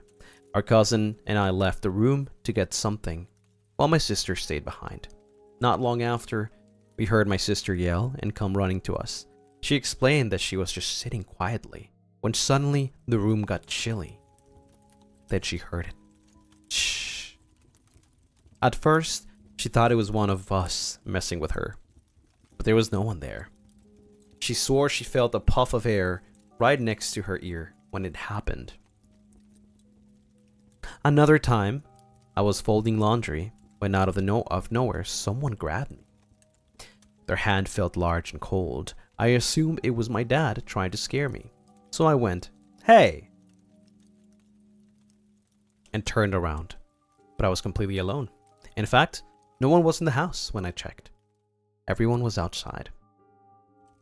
We experienced a lot of things like this, spooky stuff you typically hear about in ghost stories. However, our most disturbing encounters involved nightmares. In one of my most vivid dreams, I was being chased through the woods by the malicious spirit of a woman. At the end of the dream, she pinned me down and began to claw through my abdomen until it was a gory mess. When I woke up, I had thick red scratch marks from my chest to my stomach. They burned. Most of my nightmares after this were similarly violent or just eerie. Sometimes I would wake up hearing voices or seeing shadows in the corner of my eye. My mom's experience was probably the worst of all. She had just finished showering, but as soon as she stepped out, her vision went black. Then, she saw what looked like to be a corpse of a man. His skin was gray and clung tightly to his bones. The most haunting thing about him was his expression. His eyes were bulging out of their sockets, fixated on her, and his mouth was wide open, stretched into a grotesque grin. He was cackling loudly. When she finally woke up, she was standing in front of the bathroom mirror, laughter still echoing in her head. She had already been dealing with daily nightmares, where she would wake up in desperate prayer or speaking complete gibberish. This felt like a blatant mockery to her. Finally, she decided enough was enough and called the priest to cleanse the house. She also got holy water and urged us to draw crosses on ourselves with it every night. Unfortunately, none of that did much. Eventually, we moved and things seemed to calm down, but my nightmares still persisted and were more about me getting possessed. Nothing improved until, finally, we moved on to an entirely different city. None of us has experienced anything supernatural since. Crazy dayo. Crazy dayo. That is crazy. I do have to say though that I think some of that does happen very regularly. Well, at the end of the day, dreams are dreams, nightmares are nightmares, right? But that's quite normal. That can happen. However, the blowing on your ear, I think that is pretty common. It happens to me from time to time. I'm not sure what the explanation for it is. Now, something grabbing you, I'm not sure about that one though. That one definitely seems like, you know, a little bit sus. Yeah.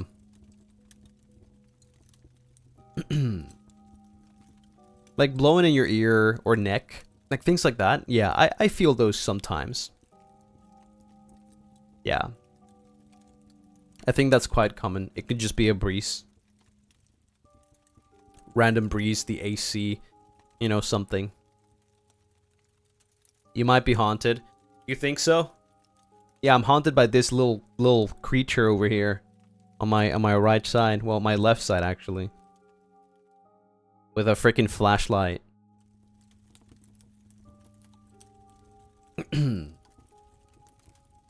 Whoa, relax.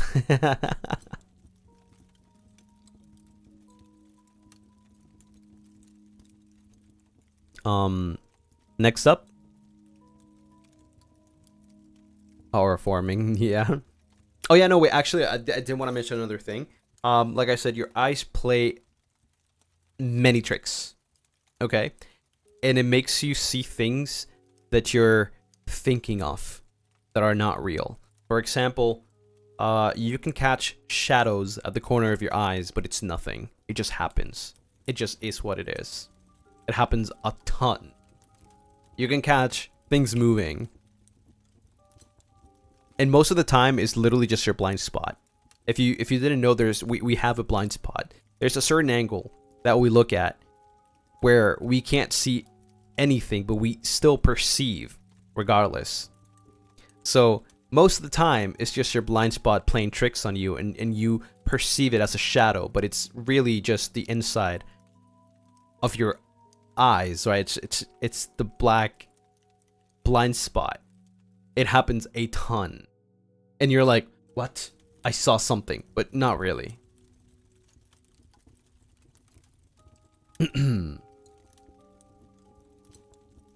So that is 100% pretty common. The looking at something at the, at the, what was the right wording for that?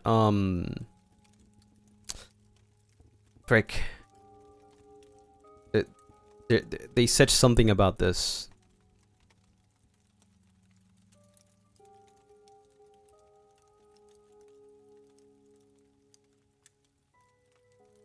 There's something, the right word for this.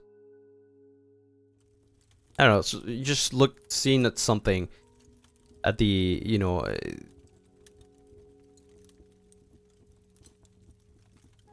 I don't know the right word. Damn it.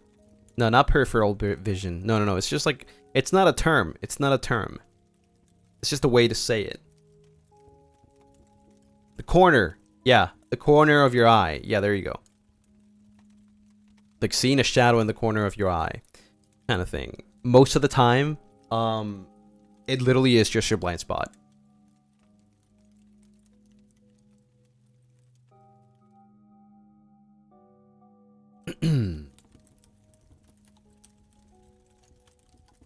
Anyways, next up, Lian Mochi. Till this day, I still don't know if I'm saying that name right. It could be Lean, could be Leon. So I just say Leon. So I apologize. It's almost been 2 years.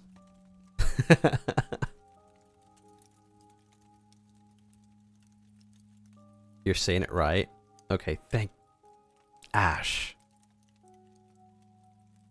Writing this when I'm sick. Hope I feel better soon. I hope you do. Title, Intertwined the Darkness. Fictional story, short story, not a true story. Happy Halloween. Enjoy.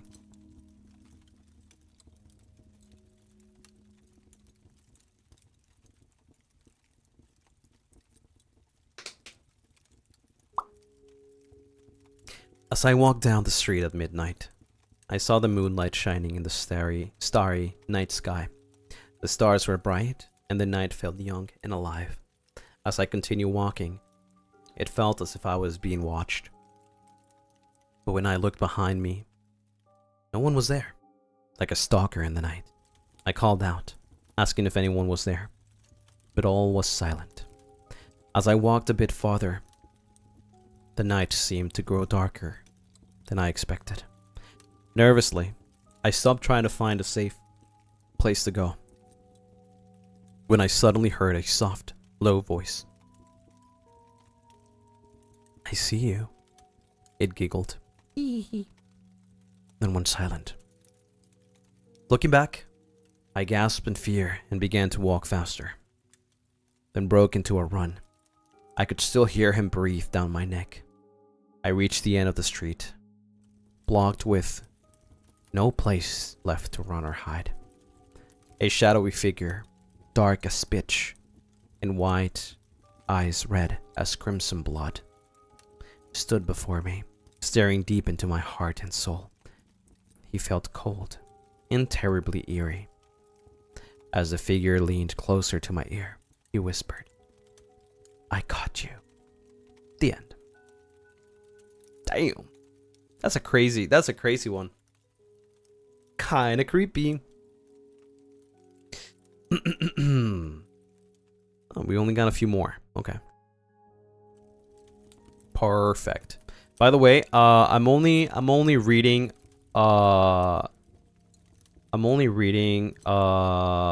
let's see. Well, I guess we'll see. I guess we'll see where we go. Cause I might not be able to read them all, unfortunately. Just as a disclaimer.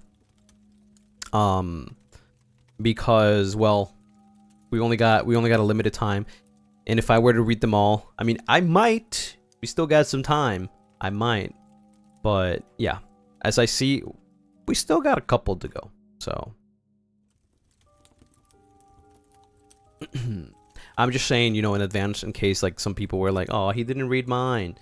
It's okay. I mean, mostly these stories are not just for me to read, but also for anyone that wants to read them. You know, anybody that's curious.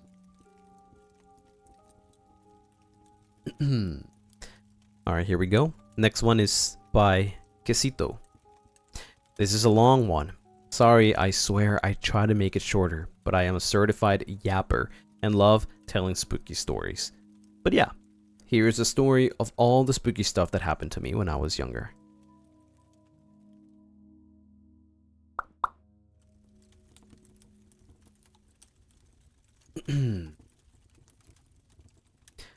Wow, this is crazy. Okay.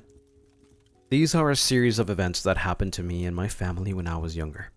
I would say I was around 11 years old. When I tell the story, I can never pinpoint exactly what started it or why it started, but I can definitely tell when it started for me. A toy, an innocent precious toy. My oldest brother, who had gone on a trip for a few months, had brought me back a present. This plushie needed batteries, and would say stuff when you touch its nose. It was very cute. I absolutely loved it. And for a few months, I was joined at the hip with this plushie. A couple of years passed. I still had the plushie. It was a dear gift to me after all. It was on a shelf in my room collecting dust. It didn't really work anymore, but it was still cute. Everything was normal with it.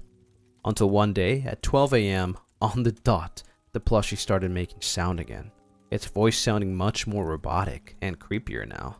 At first, I was very startled, but I ignored it and just thought it must be the batteries being old and acting up. But then it started happening every single night.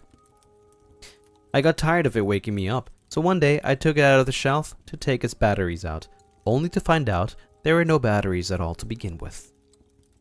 Bonka ass. Around the same time, stuff started happening around the house too.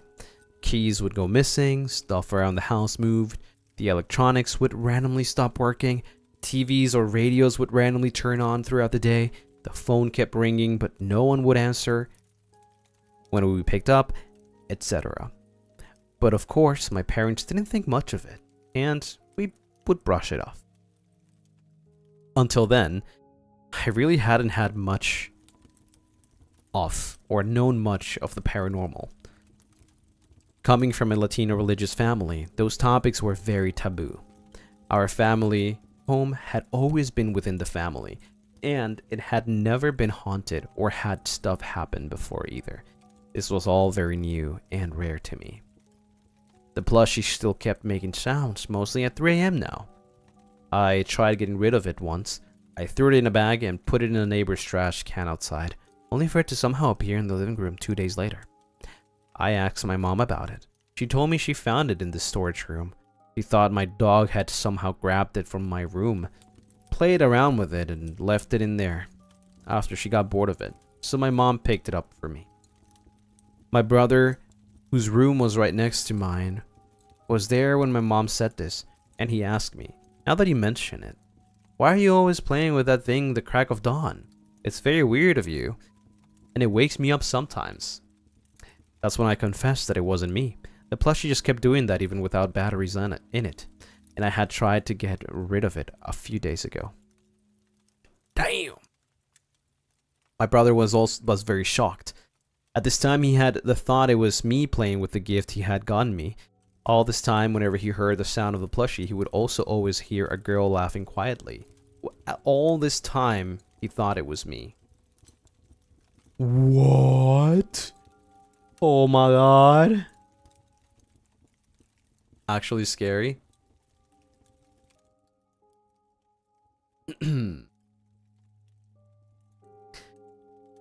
He quickly grabbed the plushie, walked to the closest church, and asked the priest for help.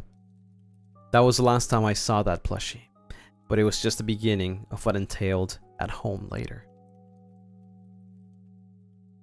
Hamster raid. Delsters! Oh my god! Hello, Delsters, and hello, Elias Delborn. How's it going?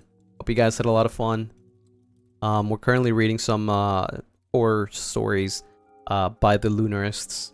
Nice to meet you all. My name is Lucien Lunaris. I am a vampire that doesn't like blood.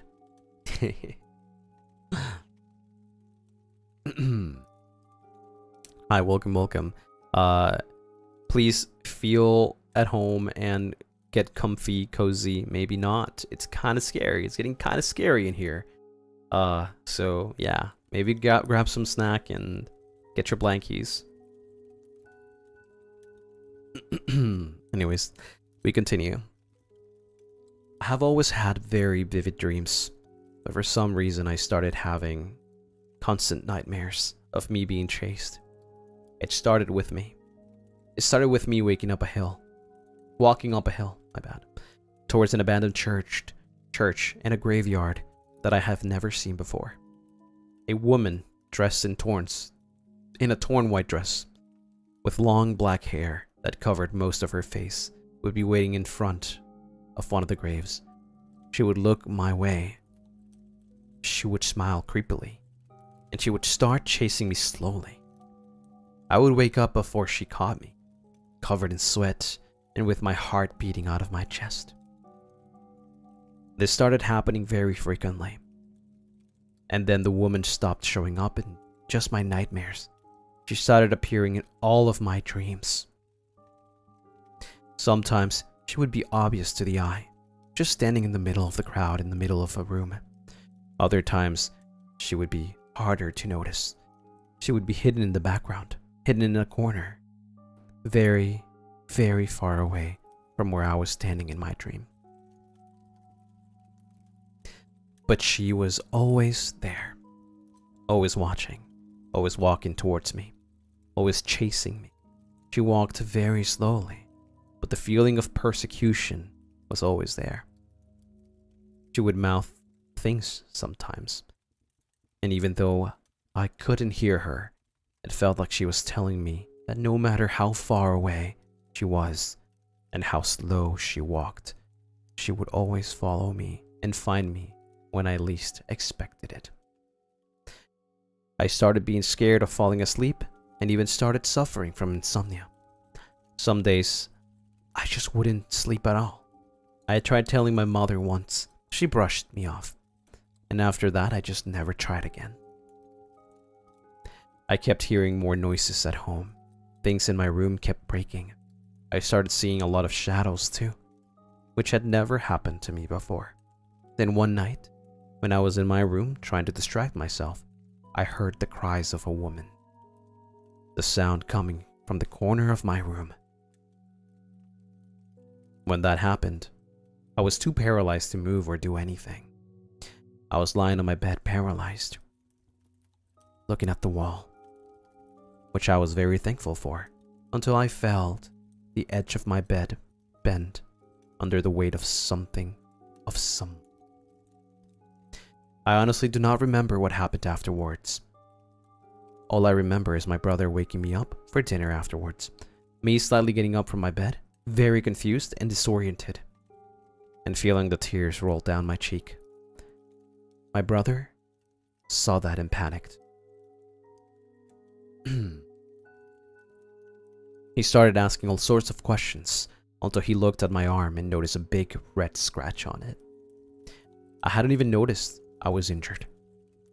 But as I noticed how scared he was for me, it was then I remember what just had happened, and I broke down in front of him.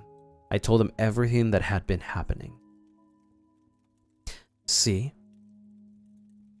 what I hadn't taken into consideration was that maybe I wasn't the only one that had been experiencing these types of things.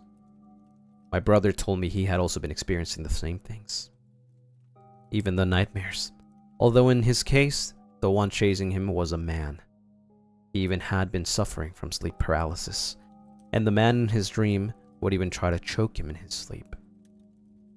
He also had many scratches on him, especially on his back. He always felt like something was watching him. He started hearing it, not only calling his name, but also saying things to him.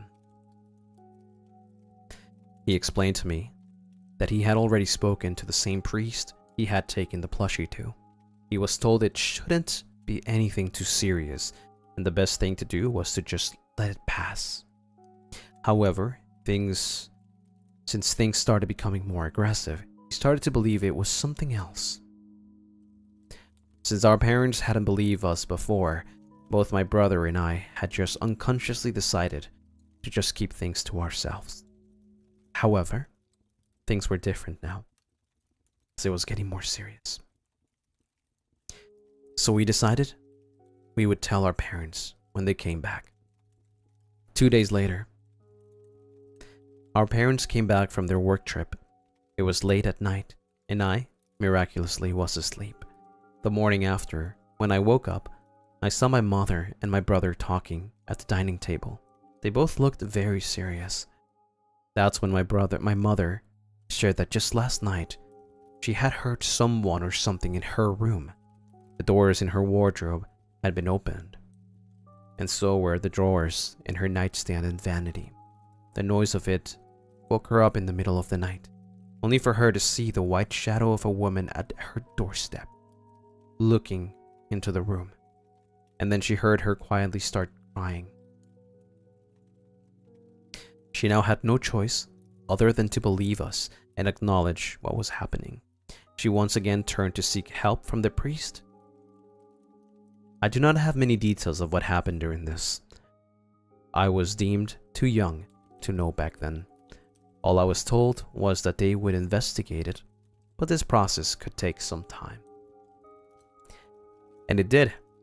In the meantime, we would have our house cleansed here and there, and things calmed down for a couple of weeks. However, my brother was still waking up with some scratches. I was still having nightmares. It felt like every time the woman in my dreams was getting closer to me when chasing me. All of a sudden, I got very sick. I had a rare respiratory illness. And for a couple of weeks, I was bedridden. I also do not remember much of this time. All I remember is being very sick, having nightmares that sometimes led to having night terrors, and just not feeling myself at all. One night, as I got up to get some water, I walked by the mirror in the living room, and right then and there, I saw the woman walking right beside me in my reflection. I was so scared, I screamed really loud, which led to me having a very bad coughing fit. My scream woke up my parents and my brother up. Then they ran over to me, but as I couldn't control my cough, I started hyperventilating and ended up passing out. As someone with a history of asthma growing up, this wasn't the first time this happened. However, what truly panicked and sent my family over the edge was the fact that I had the mark of someone's hand on my forehead. When I woke up, I told them that I had seen in the mirror. They ended up connecting the dots. I am sad to share that this story has a sort of anticlimactic ending. After this, my parents contacted the priest again, and I was sent to spend a few weeks with my grandmother in the countryside while they took care of things at home. It was like my parents swore to never talk about this again. My brother was also prohibited to tell me exactly what happened. The most I've ever gotten him to say to me is that priests did come over. They searched the house, they found something, and cleansed it. He said he heard them talk about how this something was targeting me too much, and it was becoming too physical. And that's why I was sent away for a while. After this, nothing paranormal ever happened to me at home again. When I came back home, it felt just like it had felt before everything started happening. My brother has stopped seeing the man in his dream, and nothing has happened to him again. I still don't know exactly what happened, why it started, or why it targeted me and my brother, or what it had to do with that damn plushie. And I don't think I ever will. I've sort of made peace with that already. Some things are better left unknown. Sometimes I still have nightmares where I see the woman in white though. She is never close to me, in distance, like before. And they are very rare. At most, I have them 3 times a year. When I do see her, all she does is stare at me from a distance. She smiles and turns away. Damn. That is crazy. Actually, that's actually very crazy. And I can definitely tell you the reason why you still have those dreams and you see that woman at least 3 times a year is definitely because it traumatized you, right? It's trauma. It's like it's still in your head regardless, as you can clearly remember, right? We still live here. I see. So that is completely normal, I would say, to like still be able to see her even if it's not that much, right? It's just like kind of like trauma trigger. Yeah. It doesn't mean that you're being haunted still. Doesn't mean that she's there or anything. It's more like, how do you heal that though? Well, you don't. That's the thing about trauma. Trauma is not something you can just heal. It's something that will always forever be with you, no matter what. Like, you can try to forget it, you can try to treat yourself, but it will always be there. Yeah, it's really how you cope with it, how you handle it. Trauma is not, it's not like an injury that you can just heal with like band-aids or chemicals or whatnot, right? It's more it's more psychological than physical, if anything.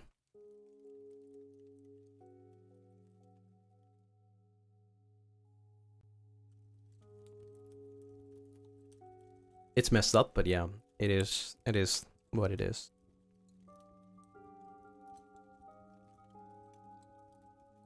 Let me see. Okay, next up by M. Janelle L. Or M. Jane. MJ. M. Jane. M. Janelle. It's M. Jane L. M.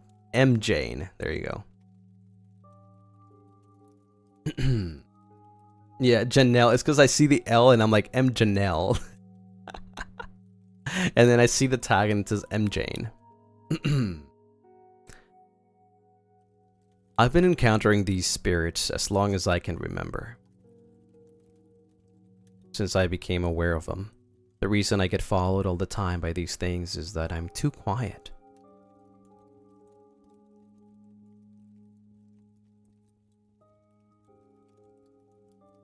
It's loading up.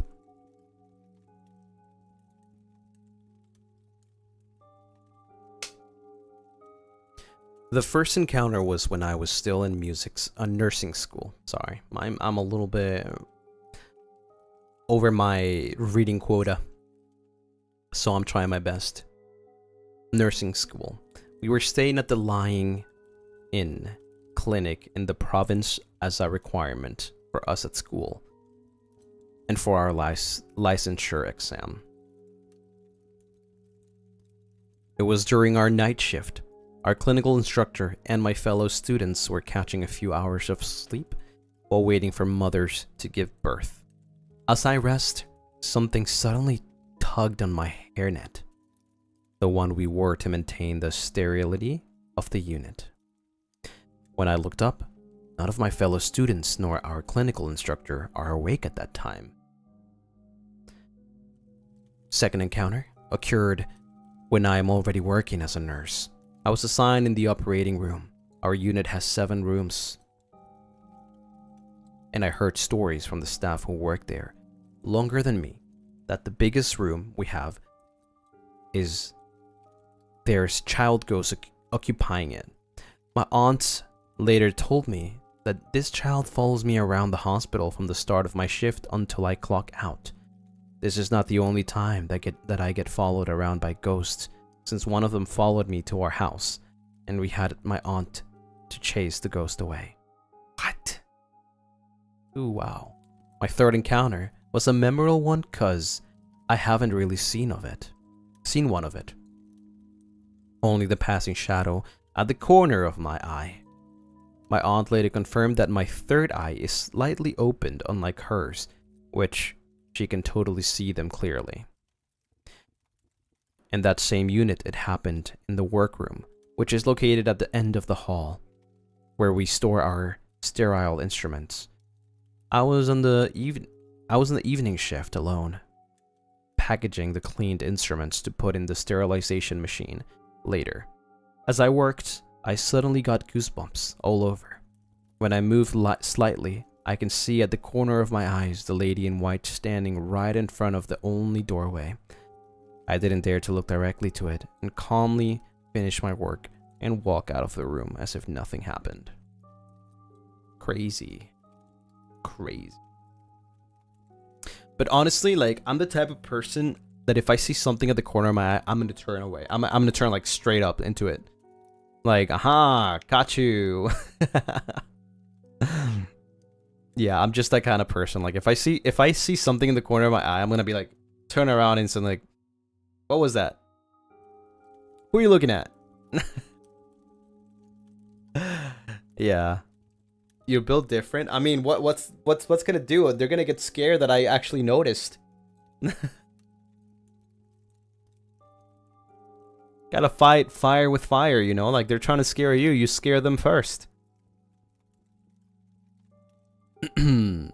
Next one, by Etna.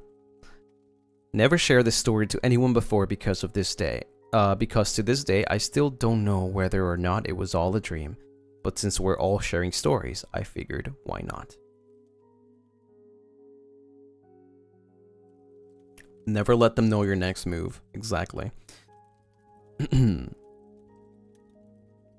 At about 8 years old, I dreamt that I had just woken up in my room.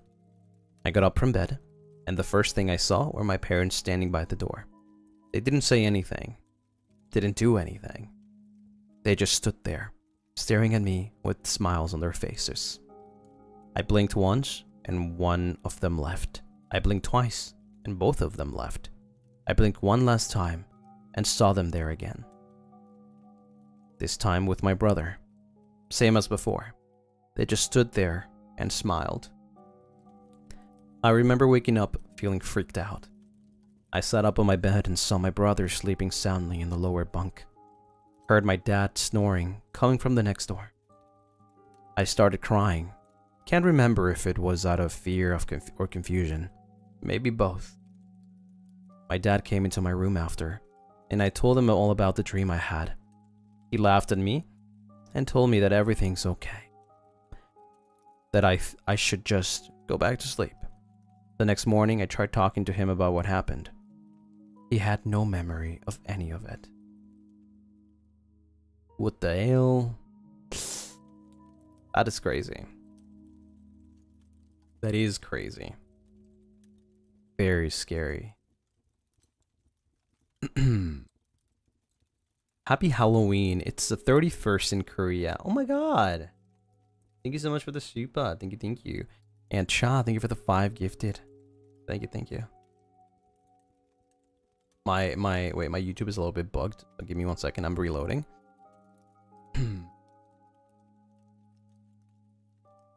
There we go. Happy spooky day in Korea. Yippee! Okay. Next up is by Ultra Meows. Hope this won't happen again. I'm still working at this place. LMAO. He's been giving free voice pack content this whole stream and I've been missing it. I mean, I guess so, right?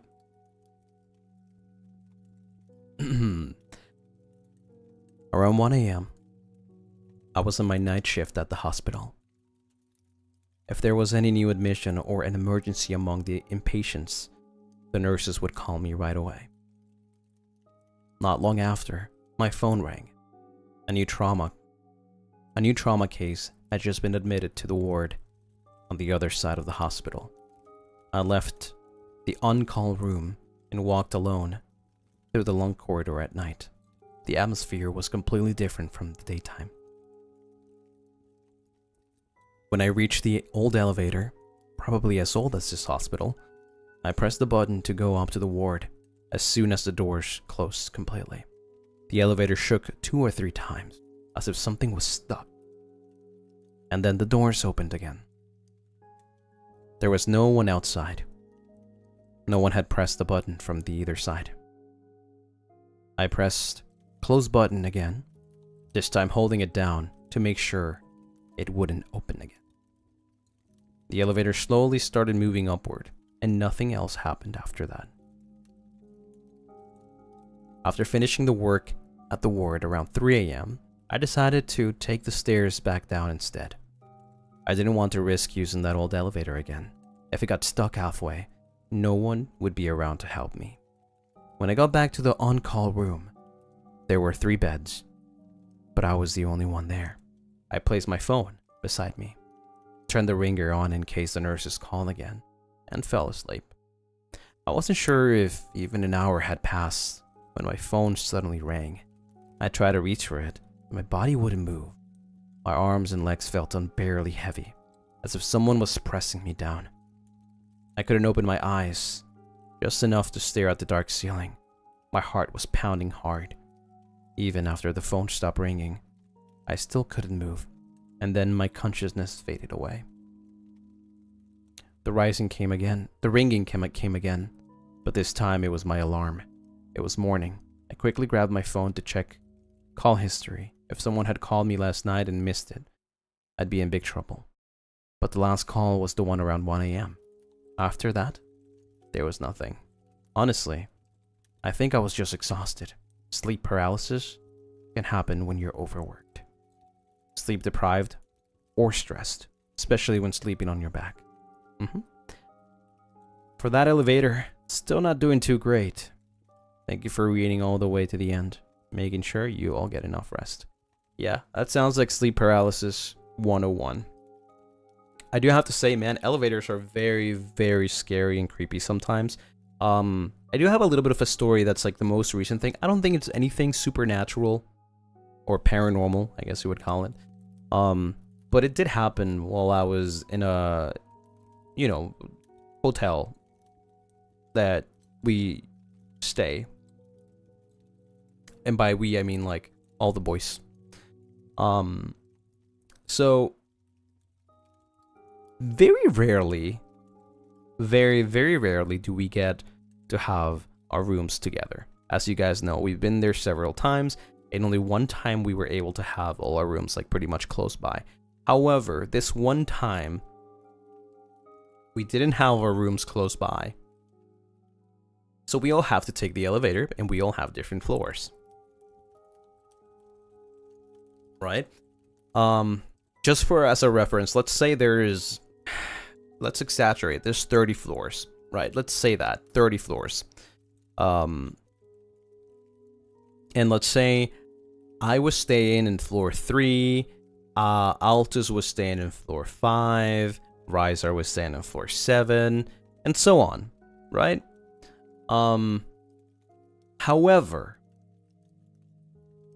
this only happened to me.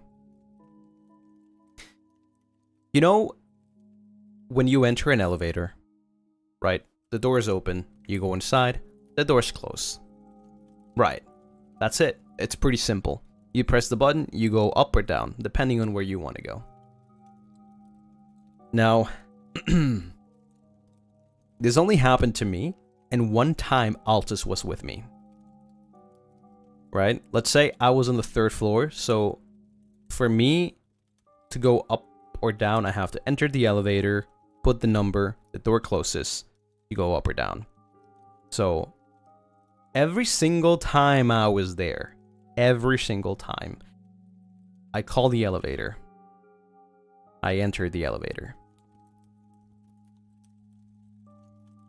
I press the number. I'm going up or down. Doesn't matter. Door closes. 2 seconds pass. The elevator doesn't move. The door opens. There's nobody there. I'm like looking left or right. I close the door. It closes. It keeps going down. Right? That happened every single time I took the elevator.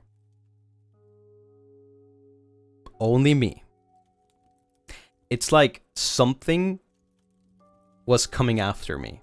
Not after me, but with me.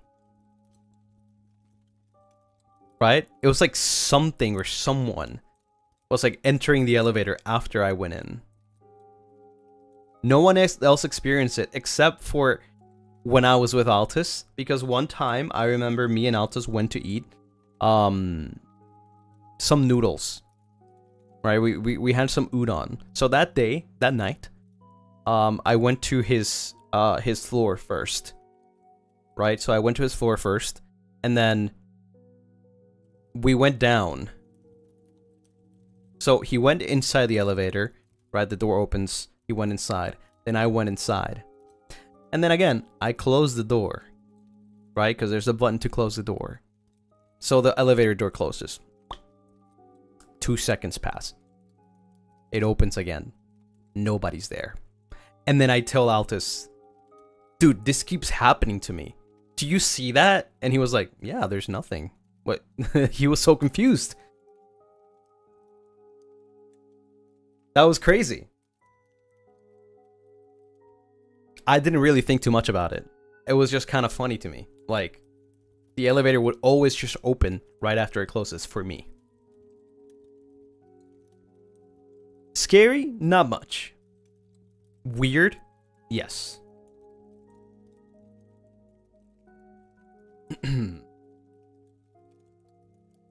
He didn't mention anything else? No. Was it the 3rd floor only? No. It was only when I went in. Doesn't matter what floor.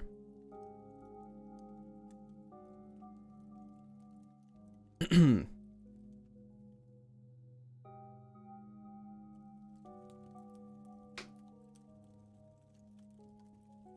I would always check if there was somebody. There was nobody. We just wanted to follow you around, yeah. Next one, by Tsukiyo Ano. I'm not good at English, so I wrote it like a VP. It's a horror story, so please don't misunderstand and stop reading halfway through. I'd be happy if you read it.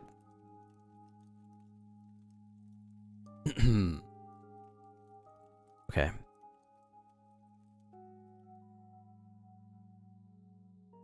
I misunderstood. Oh my god, wait. Whoa, this is kind of creepy. Oh my god. The whole background is like, sorry, sorry, sorry, sorry. Oh my god. Okay.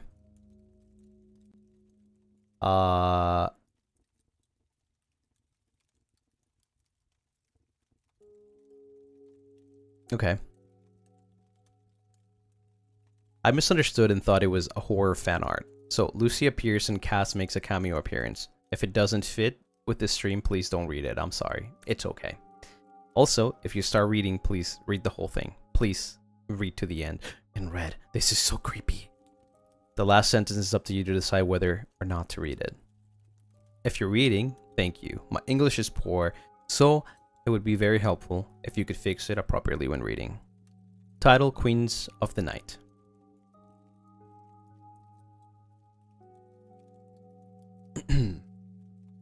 Are Manasan waiting for Lucy's stream to end before they hit go live on the voice packs? No, it's supposed to be in probably like maybe 30 minutes or so. I'm not sure exactly what time. Okay. Is this all right? I'd go with you wherever you want to, as many as you like. This coffee is delicious, and the pudding is pretty good though. Today I decided to make all your wishes come true. Your only selfish wish is to relax with me? Of course. I'm having a wonderful time with you though. When you finish, I'll take you to my favorite place. And that's a very, very important place to me. Is that okay? Night is coming soon, and it's the best time to see. Yep, it's a nice temperature outside. Let's sit on the bench. Come sit next to me.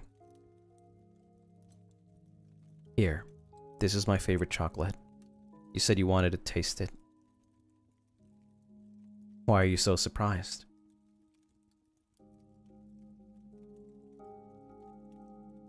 See? I never show all my cards on a first date. This is like a voice pack, by the way. But now, I know what you like and I know what you want. Take one and put it in your mouth. Don't bite. Let it melt slowly on your tiny tongue and swallow the melted chocolate by your heat.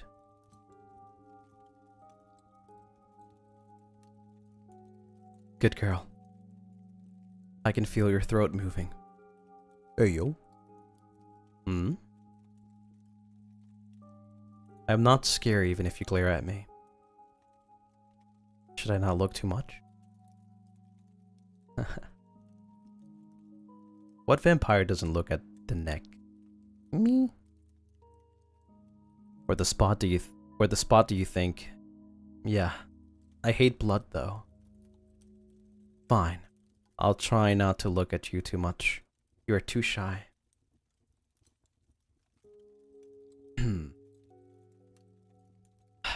The moon tonight wanes.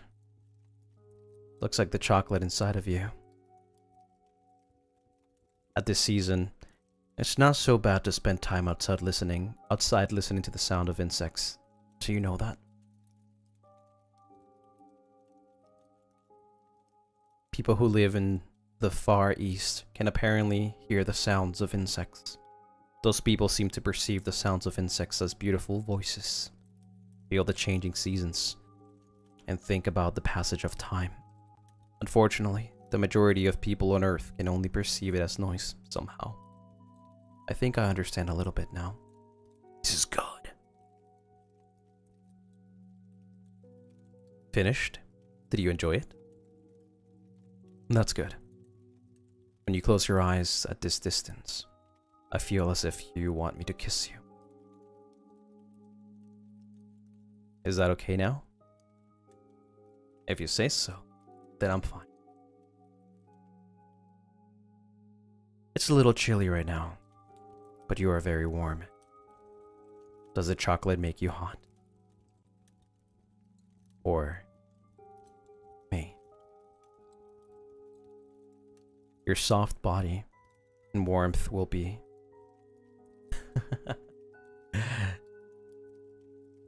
What horror is this? This is a little bit creepy for sure. Okay? But it is like a voice pack. Hey, relax. It shouldn't hurt anymore. Good night, my dear. See you soon. Again.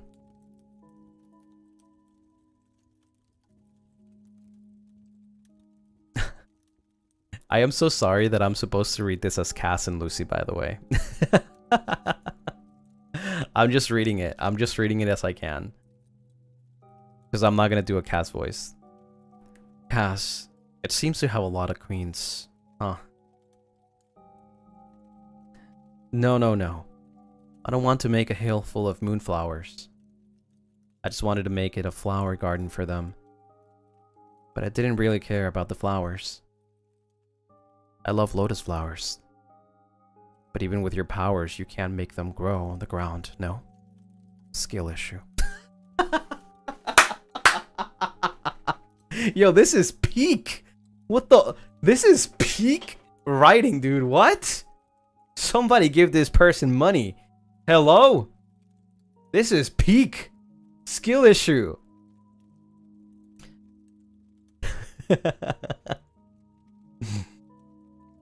I can't bury them underwater. As for me, I want you to train your abilities so that you can make lotuses plume on the ground. You don't have to make such a fuss.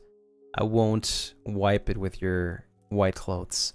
I aim at the carotid artery with accuracy, and I didn't remove my finger to prevent the blood from spurting out. So all the blood went back into the earth. Ah, hey, come closer. Next time I'll make you some hot chocolate. If you are in my mug, I might accidentally drink you. Be careful. I have no intention of drinking up someone I love. Like someone. Kaz, do you want a drink too? I'll make one for you too now. I'm not ignoring you. There are priorities, you know? Tiny, tiny, my little Lunarists. Love you all. Okay. It started very creepy, and then there was fan service, and then there was skill issue. This is some crazy development. Hats down. Hats down.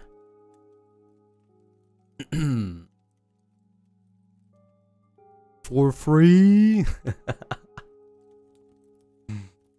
Next up, by Cha. A story inspired by real events from my life that still haunts me sometimes. Themes, ominous warnings, emotional manipulation, loss. For the sake of storytelling and clarity, I have edited, added to, and reimagined certain moments. And this should be read as a work of fiction that honors the truth of a life experience.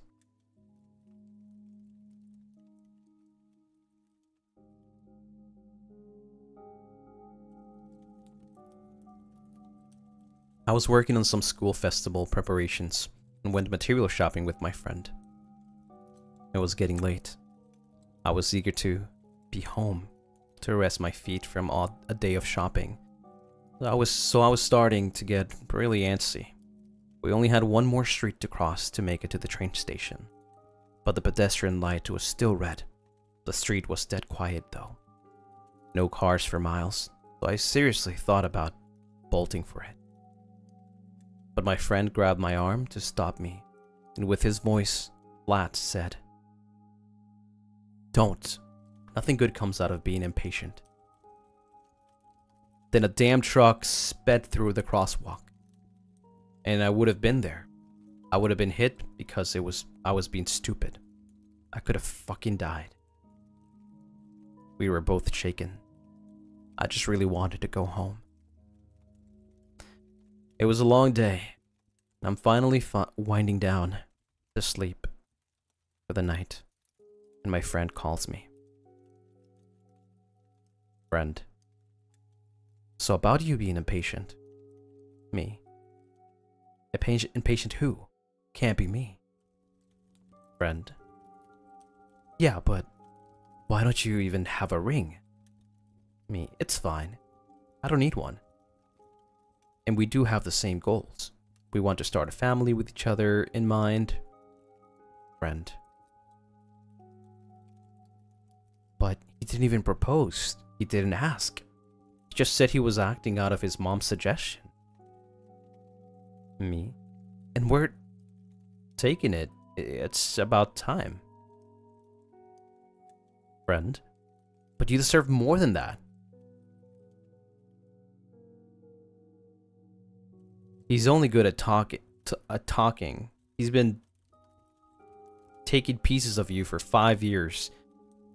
Oh, he's only good at taking. He's been taking pieces of you for 5 years. If you marry him, there will be nothing left. Friend. He will take you. Me. This is too much for one day to be age. I'll call you tomorrow.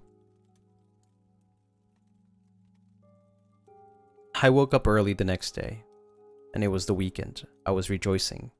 No work, and I don't have to commute to the office.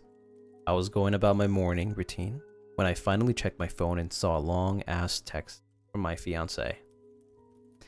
TLDR, he's asking to call off our wedding 5 months before the set wedding date. Because he's not ready yet. That's crazy.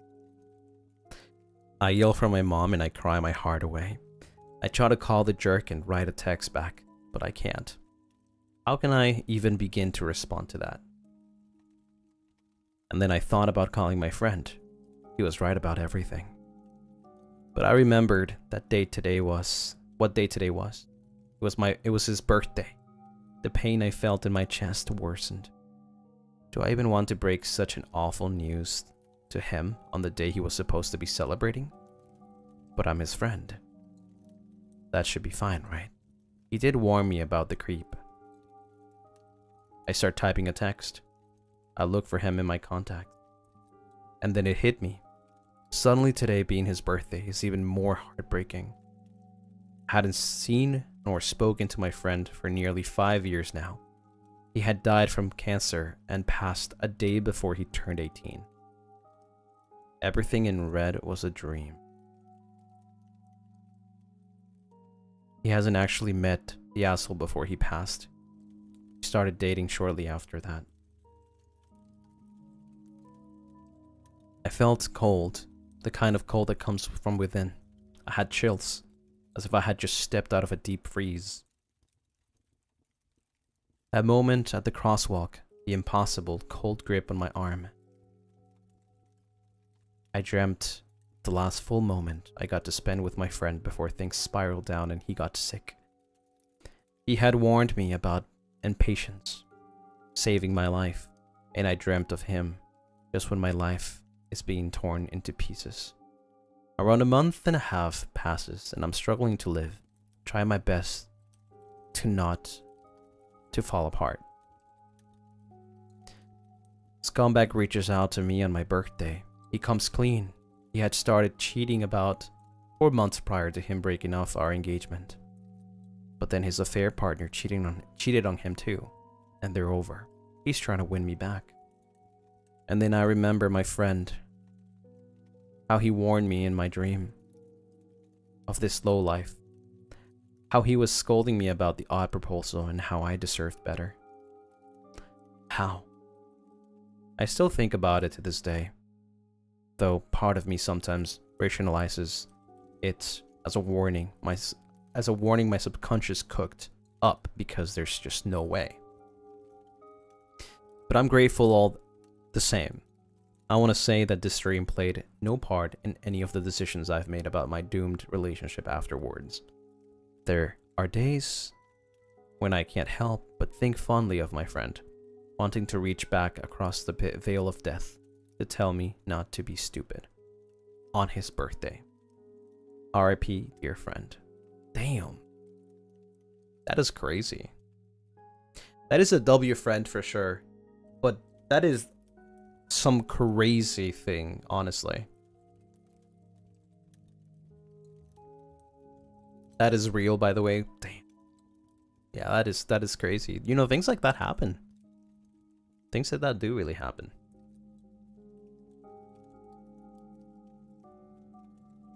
Yeah, frick that guy too. What the hell? Next up, by Taco. The most terrifying of all is still taxes. Second page and plain text version below. There's a second? Oh, there's a... Okay. This happened a few years back, when my sister-in-law was pregnant with her first child. They were expecting a boy to start their wonderful family. At first, we were all happy when they told us the good news, but soon after, she started acting hostile towards us, especially my mom. We're a religious family, and we also knew that my sister-in-law's side of the family had some involvement with paranormal stuff. I wasn't sure if it was true back then, not because I was skeptic, but because I didn't want to believe it could happen to someone in my family. witnesses myself. In my culture, there's this thing called pusaka, a supernatural entity, usually a jinn. Pronounced jinn. Sorry, my bad. A jinn, or a spirit. It's inherited and passed down through generations.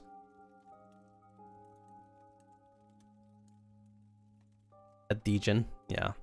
The reason a family would possess it in the first place is usually because it grants things like wealth or beauty. It's also the inheritor duty to take care of the spirit. If it's not appeased, or if the younger generation refuse to inherit it, it will do great harm to the family and their future offspring. And this is exactly what happened to my sister-in-law. Her grandmother had wanted her to inherit the spirit, but she refused. She was worried about the safety of her growing family. That decision definitely angered the spirit. My mom offered to take care of her at our place, since she's the most religious. But it was terrifying. My sister-in-law stayed in her room, which is my room now, lol. And she would just sit at the edge of the bed, staring at the door where my mom would occasionally check on her.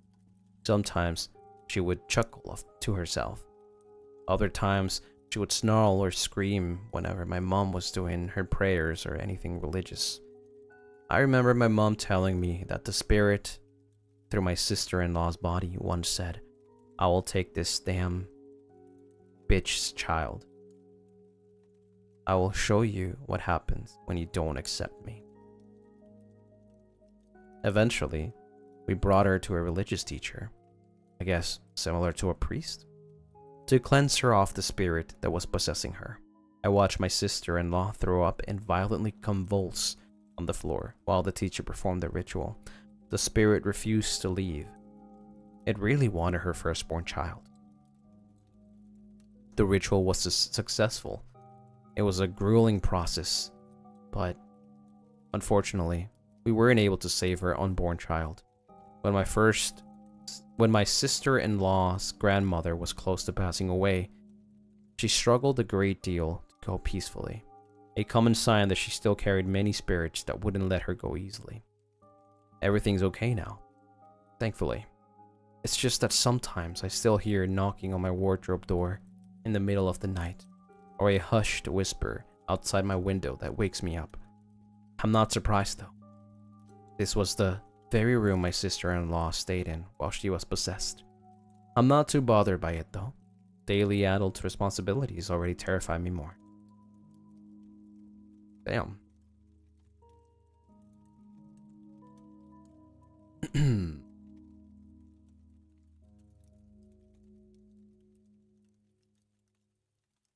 We have another one by Normus. This happened back in high school. Have fun reading. In my high school, oh P.S., real story. In my high school, we have some rules that people who live in the dormitory need to obey. One of them was there are some forbidden songs to be sung in the school and dormitory area. After time passes by, younger generations only know the name of the song. Some of them didn't know the lyrics or the melody, including me. The situation is that, usually, when we have some big events at the dormitory, it'll be a performance that must be arranged by all groups. There's one group that dances to a song. They perform until the end of the song. After it ended, we hear someone scream outside the performance place. Apparently, someone had been possessed. All the performance is cut short after that happens. The thing that I still remember from that day is when they start performing. Everyone is so silent, like too silent, like mesmerized by the performance. And let the song pass by. The boy is not teasing or being loud One more until today, I don't remember any lyrics or melody that they sang that night, nor do any of my friends remember it. It's like it got erased from our memories. They did perform the forbidden song. Okay, you see that. Also, we have like, what, 5 more minutes?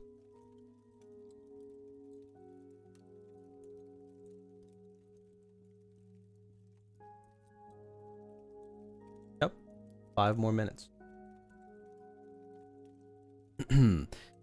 Next one by K. Moral of the story: never wish bad things upon people. This is TBH, the scariest thing that ever happened to me. My spooky story is about how I almost died when I was a baby. Like, when I was something around 3 or 4 years old. My grandma told me that, back then, I was a victim of the so infamous mal de ojo, the evil eye, which is a belief that a look filled with envy or ill will can cause physical or spiritual harm to another person, animal, or even object. It is considered a curse that can bring illness, misfortune, or weakness, and children, the sick and pregnant women. My dad, mom, and grandma were terrified and took me to various people that could scare those dangerous vibes away from me. Sadly, as you can see, I'm still alive. However, my little cousin, who suffered the same, passed away at a much young age. He was barely 4 months old. Crazy how people can be so evil to child. But yeah, never wish that upon no one. Being envious is not good.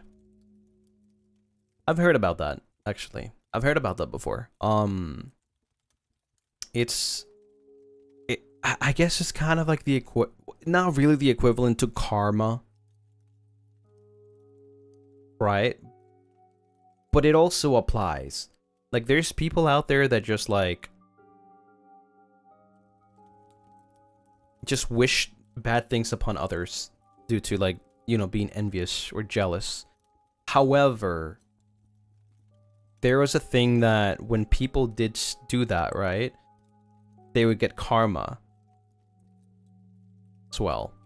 So it really depends on what you believe.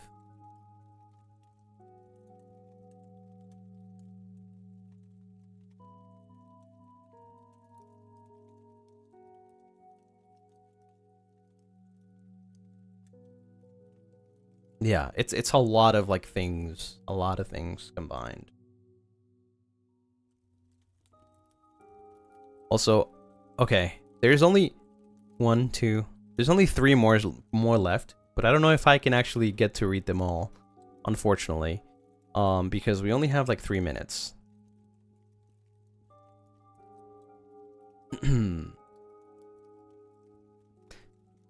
This is my doggy. Trying to finish this after work. Hope it's not too late. I used to spend a lot of time with my neighbors growing up when I was a kid, around 9 or 10 years old.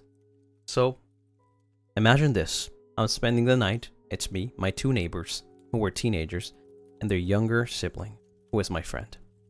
This was around Halloween, and one of them said we should play the game. These teenagers take out this weird board with letters and numbers.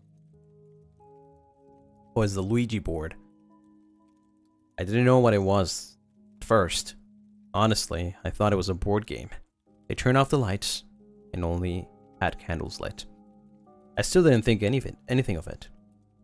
We were huddled around this board and started asking questions. I was so weirded out because they acted like something was guiding them to make out answers. I thought maybe this was just a prank since they do that often to their younger sibling. And one of them asked, "Will someone visit a friend name in their sleep tonight and take them away?" The board said, "Yes." And my friend went hysterical. Kinda messed up, IMO. I won't get into exactly why, but anyways. We stopped using the board, but I still felt this odd presence in the room still. We all spent the night together and nothing else happened. Which, by the way, I've never really done Ouija board myself, but after you use the Ouija board, you have to end the Ouija board. You can't just leave it. So if you guys didn't do it, then it's like bad omen. You know, you have to say goodbye. So if you didn't do it, that's wild.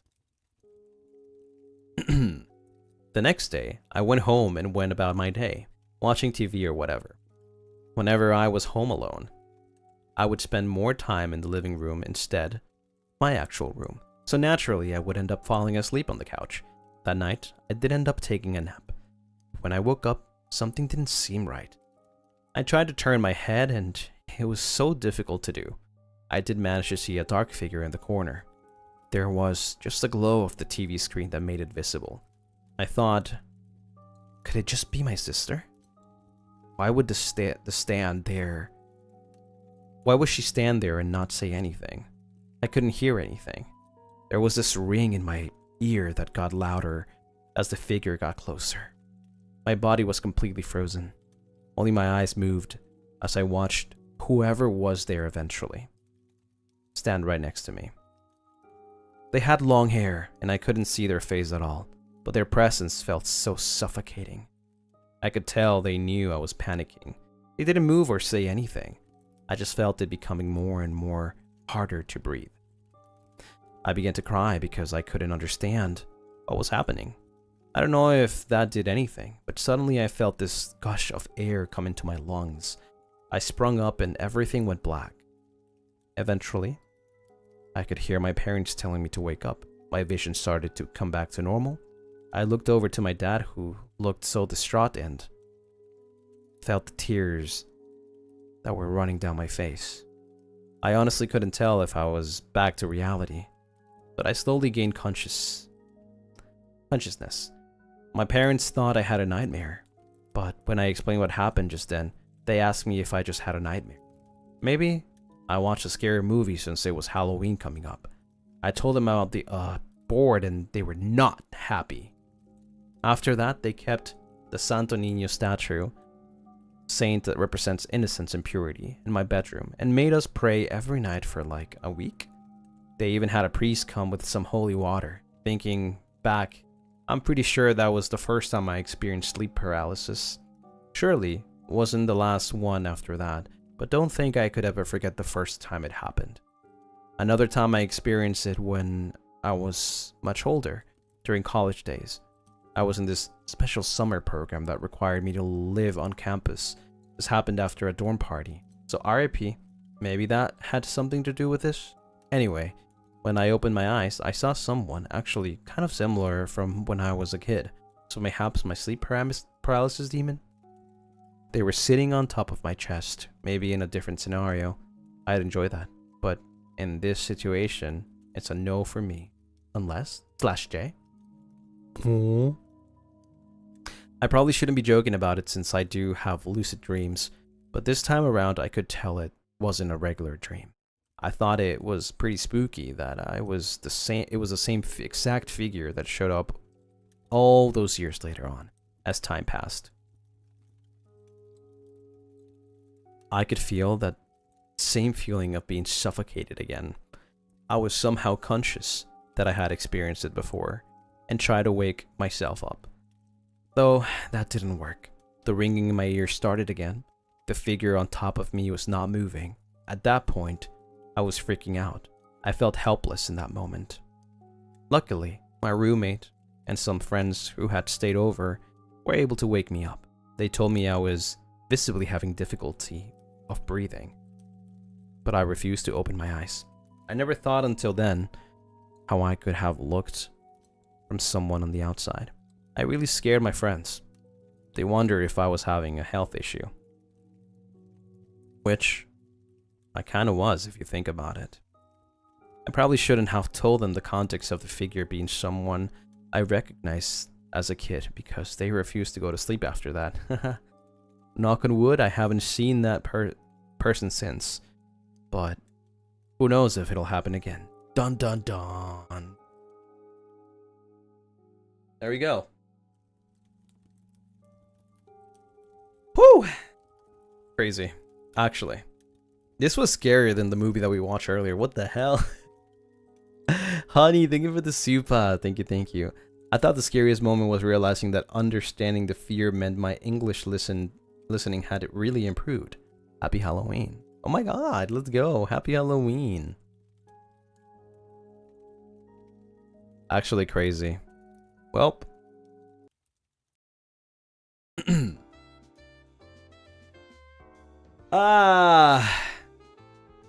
It's over. It's done.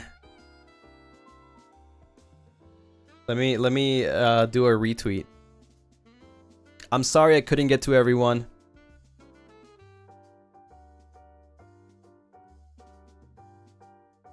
I think I missed like 1 or 2 probably, but that's okay. I'm sorry. There you go. I retweeted it. I'll give you guys the link right here. Halloween voice pack. There you go.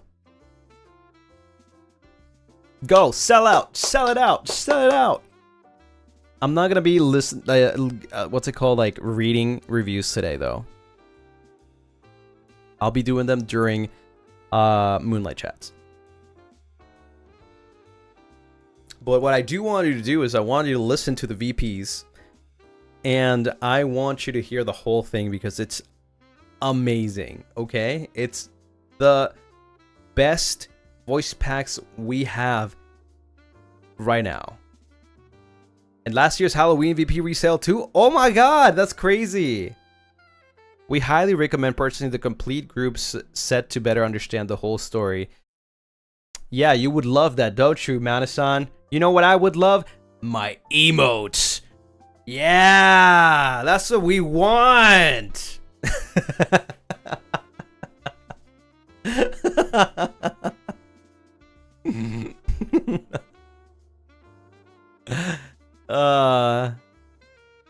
Apparently last year's too. I didn't know that. Well, that's pretty cool. Wow, we have what, like first month anniversary, half year anniversary, birthday voice pack, Halloween voice pack, and last year's Halloween voice pack.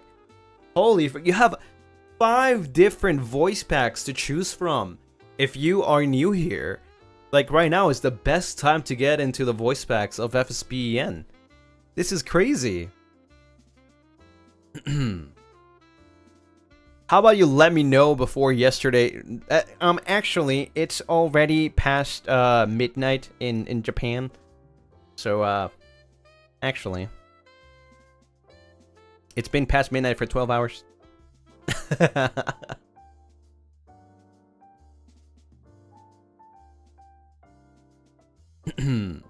But yeah, you got five different voice packs to choose from. But please go check out the Halloween voice packs that are already available, the new Halloween voice packs. Just to make sure, now that Manasan is here listening, hopefully they're still here. Do you only get the script file with the whole story if you buy the bundles? I'm guessing you do. What if somebody only buys the individual voice pack? What if somebody only buys one voice pack? Do they still get the whole thing, like the whole script? Or is it just my script, for example? Because that's something that we don't know.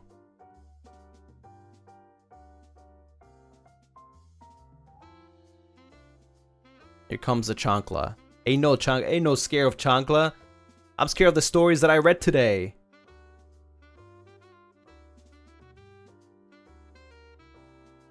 See, they don't answer the important questions. They don't answer the important questions. Only your script and basic story setting. Okay. So basically, if you want the whole thing, you have to buy the bundles. But if you buy mine, only mine, you get my script and a basic story setting. Right? Yeah. Just one more thing. Again, I'm going to repeat it again. Individual voice packs are connected. You know, I will mention something that will guide you or lead you to another voice pack. Whether it's a sequel or a prequel, I'm not going to tell you. You're going to have to figure that out. Right? Group voice pack is all of us in one voice pack. What I mean by all of us, I mean Avalon in a group and Ravenous in another group. So we're separated in that sense. But the individual voice packs are connected between all of Ravelum. Yeah. And another little thingy about mine is that in one of these voice packs, I'm not going to tell you which one, so you're going to have to figure it out yourself. I am scolding somebody. Right? That's one thing. And I guess if I could give you like some some details about me, I would say, I guess I would say my personality would be sort of tsundere, obsessive, jealous, indifferent. Like it does. There's character development, okay? And just one voice pack. It's literally just it's character development. It starts from me being like, yeah, whatever. I don't care about you. To like, please be with me. So yeah. Yeah. There's character development. There's begging. I don't know. I'm just saying words. You'll have to listen to it. My character is very, very strong, though. Like, I'm not talking about strength strong. I'm talking about, like, with words. Like I said, he acts like he's the boss around. Like, he has authority, you know? And if you purchase 2 group complete VP, you need 2 hours to finish the story. 2 hour? All right, yeah. Wait, no, you're right. I was only counting 1 group. Wait, no, you are so right. Yeah, no, you are so right. Yeah. Sorry, my bad. I gave misinformation. I thought it was like the whole thing was like up to 40 minutes. That when Mane-san told me that, I think they were talking about just Avalum. So basically, Avalum and Ravenous is about like almost 2 hours. Yeah. I know you have 1 brain. So somebody ban this person. I'm gonna ban you right now. What the frick? What do you think you are?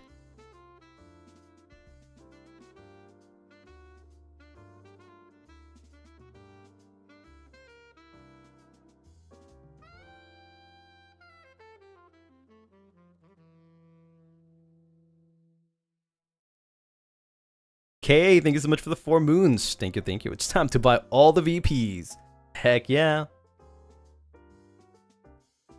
I promise you, this is 1,000,000% worth it. It's the biggest voice pack project that we've done so far, but it's also the best. Like, the story is just amazing. It's a whole world, way better than the 1-year anniversary. I think that's something that we can compare it to, because like the 1-year anniversary was that big, like the story building, you know, everything inside was like the lore. It was massive, but this is like way bigger than that, right? And if you guys really enjoy the 1-year anniversary, or if you weren't here for then I think this is a pretty good start, honestly. Yeah. And like I said, maybe you don't have the money to buy both the bundles, but I do have to say, if you listen to my voice pack, you might want to get more. I'm just saying. Disclaimer. You might be curious about what the heck is Lucy talking about. Did you guys record this when you were in Japan too? No. This was not recorded while in Japan. Do you think we'll love it like Jinja crazy? I think you guys are really, really going to like this one. I think it's something that everyone can enjoy. It really is.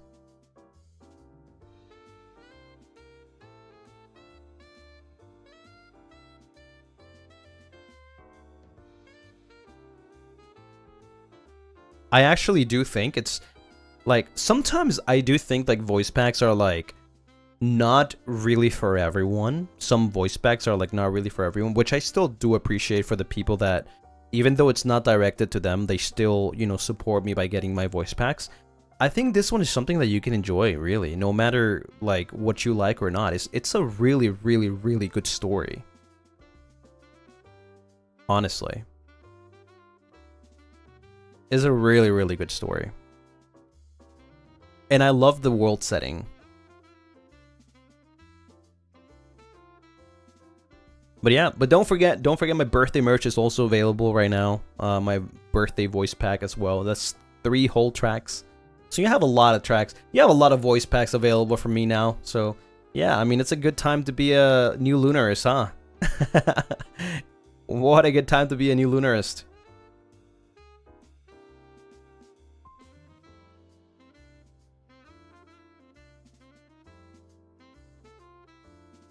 We're eating so good.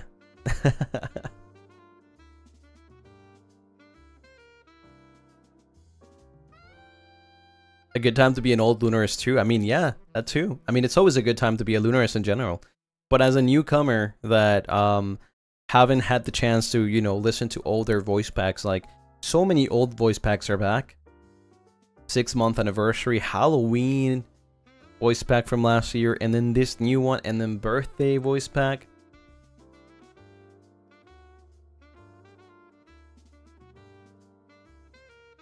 No tricks this Halloween, only treats. Indeed. Indeed.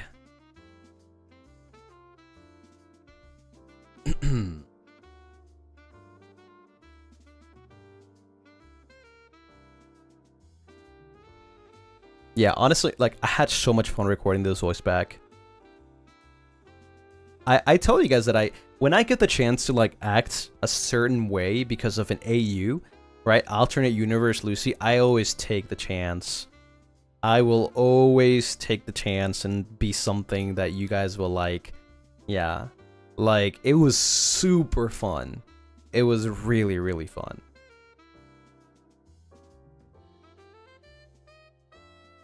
And you guys will see when you listen to it.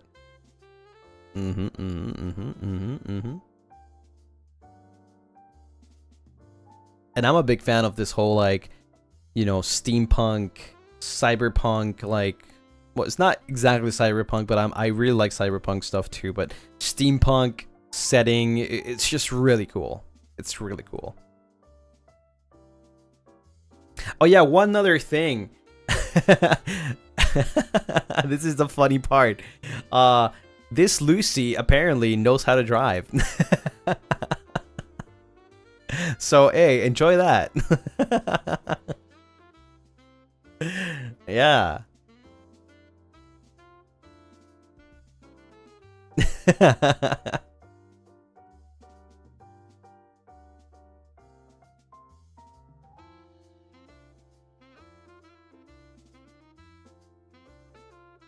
Drive? No, drive what?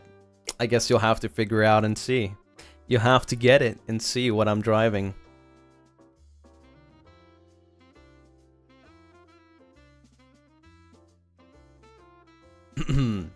It's funny because I remember mentioning this to Manasan. When I was like doing this line, I'm like, damn, this is the only universe where Lucy actually drives. That's crazy.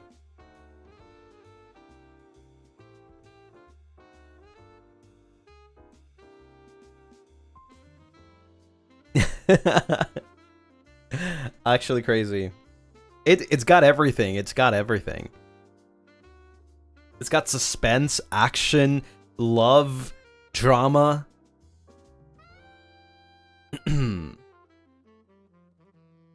Yep. Scolding, everything.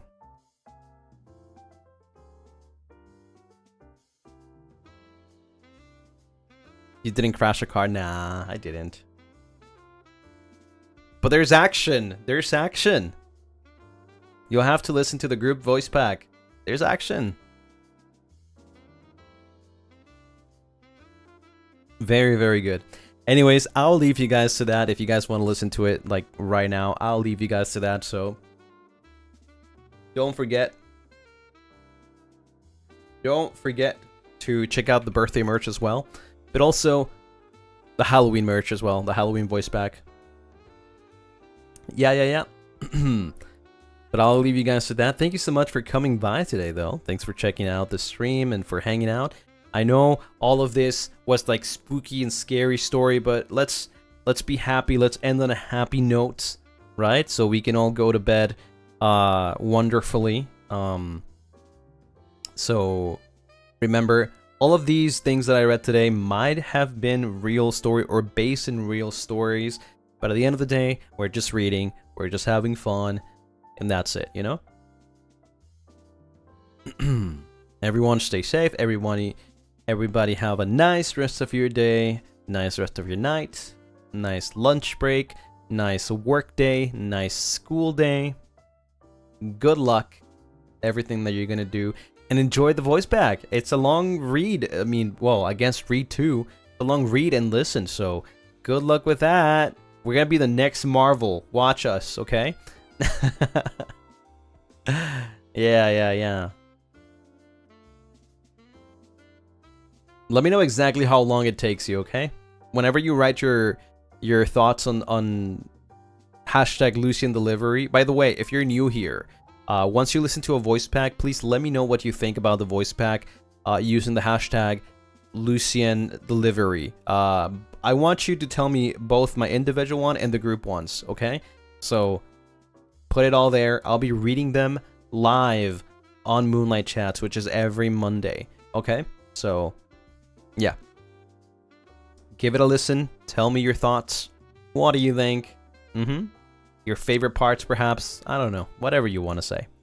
There's no rule for how to, like, you know, tell me what you think. Just tell me what you think. That's it. Yeah. But yeah, thank you so much for watching. I'll see you guys tomorrow in a couple of hours. We're playing some, I think we have a collab. Backrooms, right? Yeah, Escape the Backrooms with Vanta and Gale. Yep. So yeah, I'll see you guys then. Thank you so much for watching. And until the next one. Bye-bye, everyone. Bye-bye. Bye-bye. Janet.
For those of you who stayed and didn't leave yet, this is for you. Mwah.